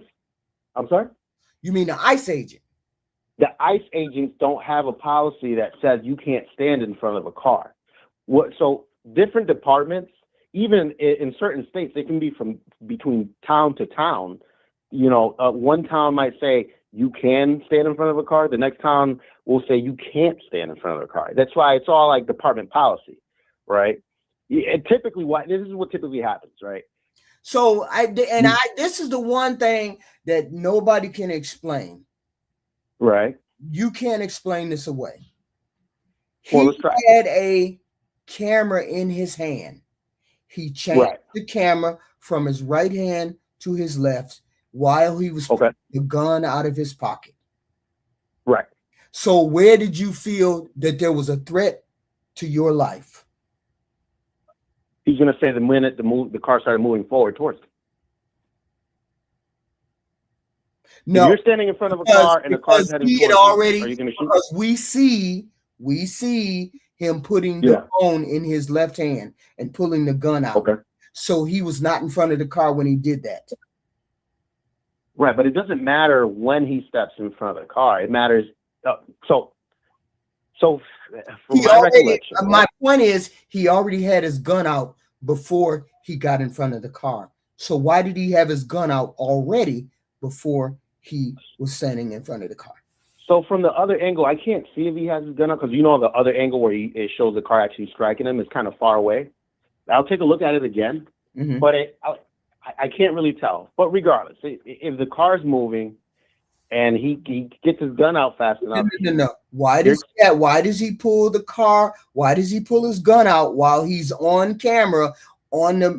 He's looking. You can look on the car, see him walk past with the phone, changing the phone into his left hand, pulling the gun out in his right. He wasn't in front of the car when he was doing that. I don't know.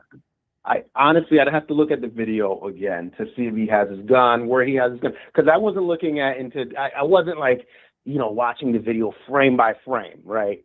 If he has his gun out, I don't know why, right? Because we're not in his mind. Is he allowed to have his gun out? If policy says he's allowed to have his gun out, then he's allowed to have his gun out. People are making the argument that he had his gun out because he feared for his life. Why weren't the other ones pulling their guns out? Right, because why didn't the guy who was right up on her, right up in front of her window, why didn't he have the gun out?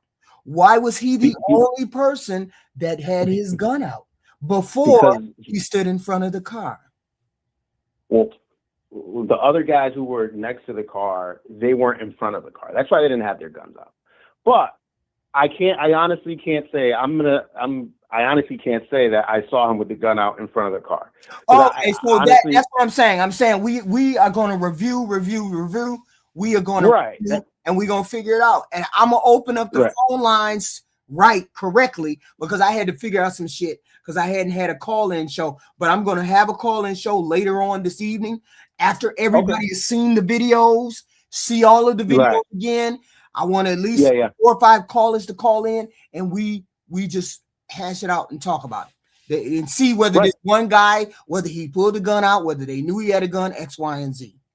Right. Okay, that's cool. But I I hope I was able to kind of maybe, I don't know, make it a little bit clear, because a lot of people don't really know, and they kind of just go based off what they see on social media. Right. But I think if people took their time to really understand these laws, these operating procedures and whatnot, they kind of consider a little bit more critical thinking. That's all. I'm letting me fully stop. going to admit, I'm going based off of one particular angle, and I have no clue. I'm not in law enforcement. I used to work as a 911 operator when I was very, very young, but I'm not really, versed with all of that. But I'm saying we all look at the video, and then I will open up the phone lines for us to discuss it. Or if people want to come on the panel, you don't have to be on camera. Come on the panel, and then we can all talk about it on the panel. Either way it go, I'm gonna do one or the other this evening. I mean later on. Okay. All right. How do I get on that panel? What do I need to? I will have to drop the link, and then you have to copy and paste the link in your browser, and then you can come up. Okay. Okay. Perfect. All right. Thank you. I appreciate you coming up. I appreciate it. Thank you, sir. Thank you very much. Thank you. All right. No problem. Let me get this phone. I'd prefer, because usually when you're not on the panel, you can't hear the phone call. So I would prefer people to come on the panel, and then we just discuss it that way. But I'll still have the phone lines open. But it's okay. I will drop the link as soon as we get into it, and it may be around 11:30, because I'm a night owl. I love to do stuff at night, so it'll be around the time. All right, cool. It's Saturday night, and it's cold. Maybe we'll get plenty of people. So thank you, sir. Yeah, I'll be snowed in. I'll be snowed in, so I'll definitely get on. Okay, thank you. Bye-bye. Thank you. All right, bye. All right, guys. All right. We're gonna open up the phone lines for you people. We're gonna open them up. Later on, we're gonna open them up, and then we can open up the panel, and then see, everybody will have a chance to look at the video. Maybe, but I'm not showing the video because I get bumps when I show the video. The video, we will all be able to see the video. Please look at the video. Please look at the Renee good video. See when he pulled the gun out in the Renee good video. Keep in mind that there was 3 shots. The third shot was the fatal shot to her head. The other shots were to her arm and her breast. But I'm saying later on, come on, join the panel or call in. I will have both of the things open so we can do that. So please come back. Please come back. Hit the like, share, and subscribe. I want you to come back. I do. We love to have these discussions. I appreciate y'all showing up. I appreciate y'all. But I got to eat some dinner, and then I will be back. I will be back.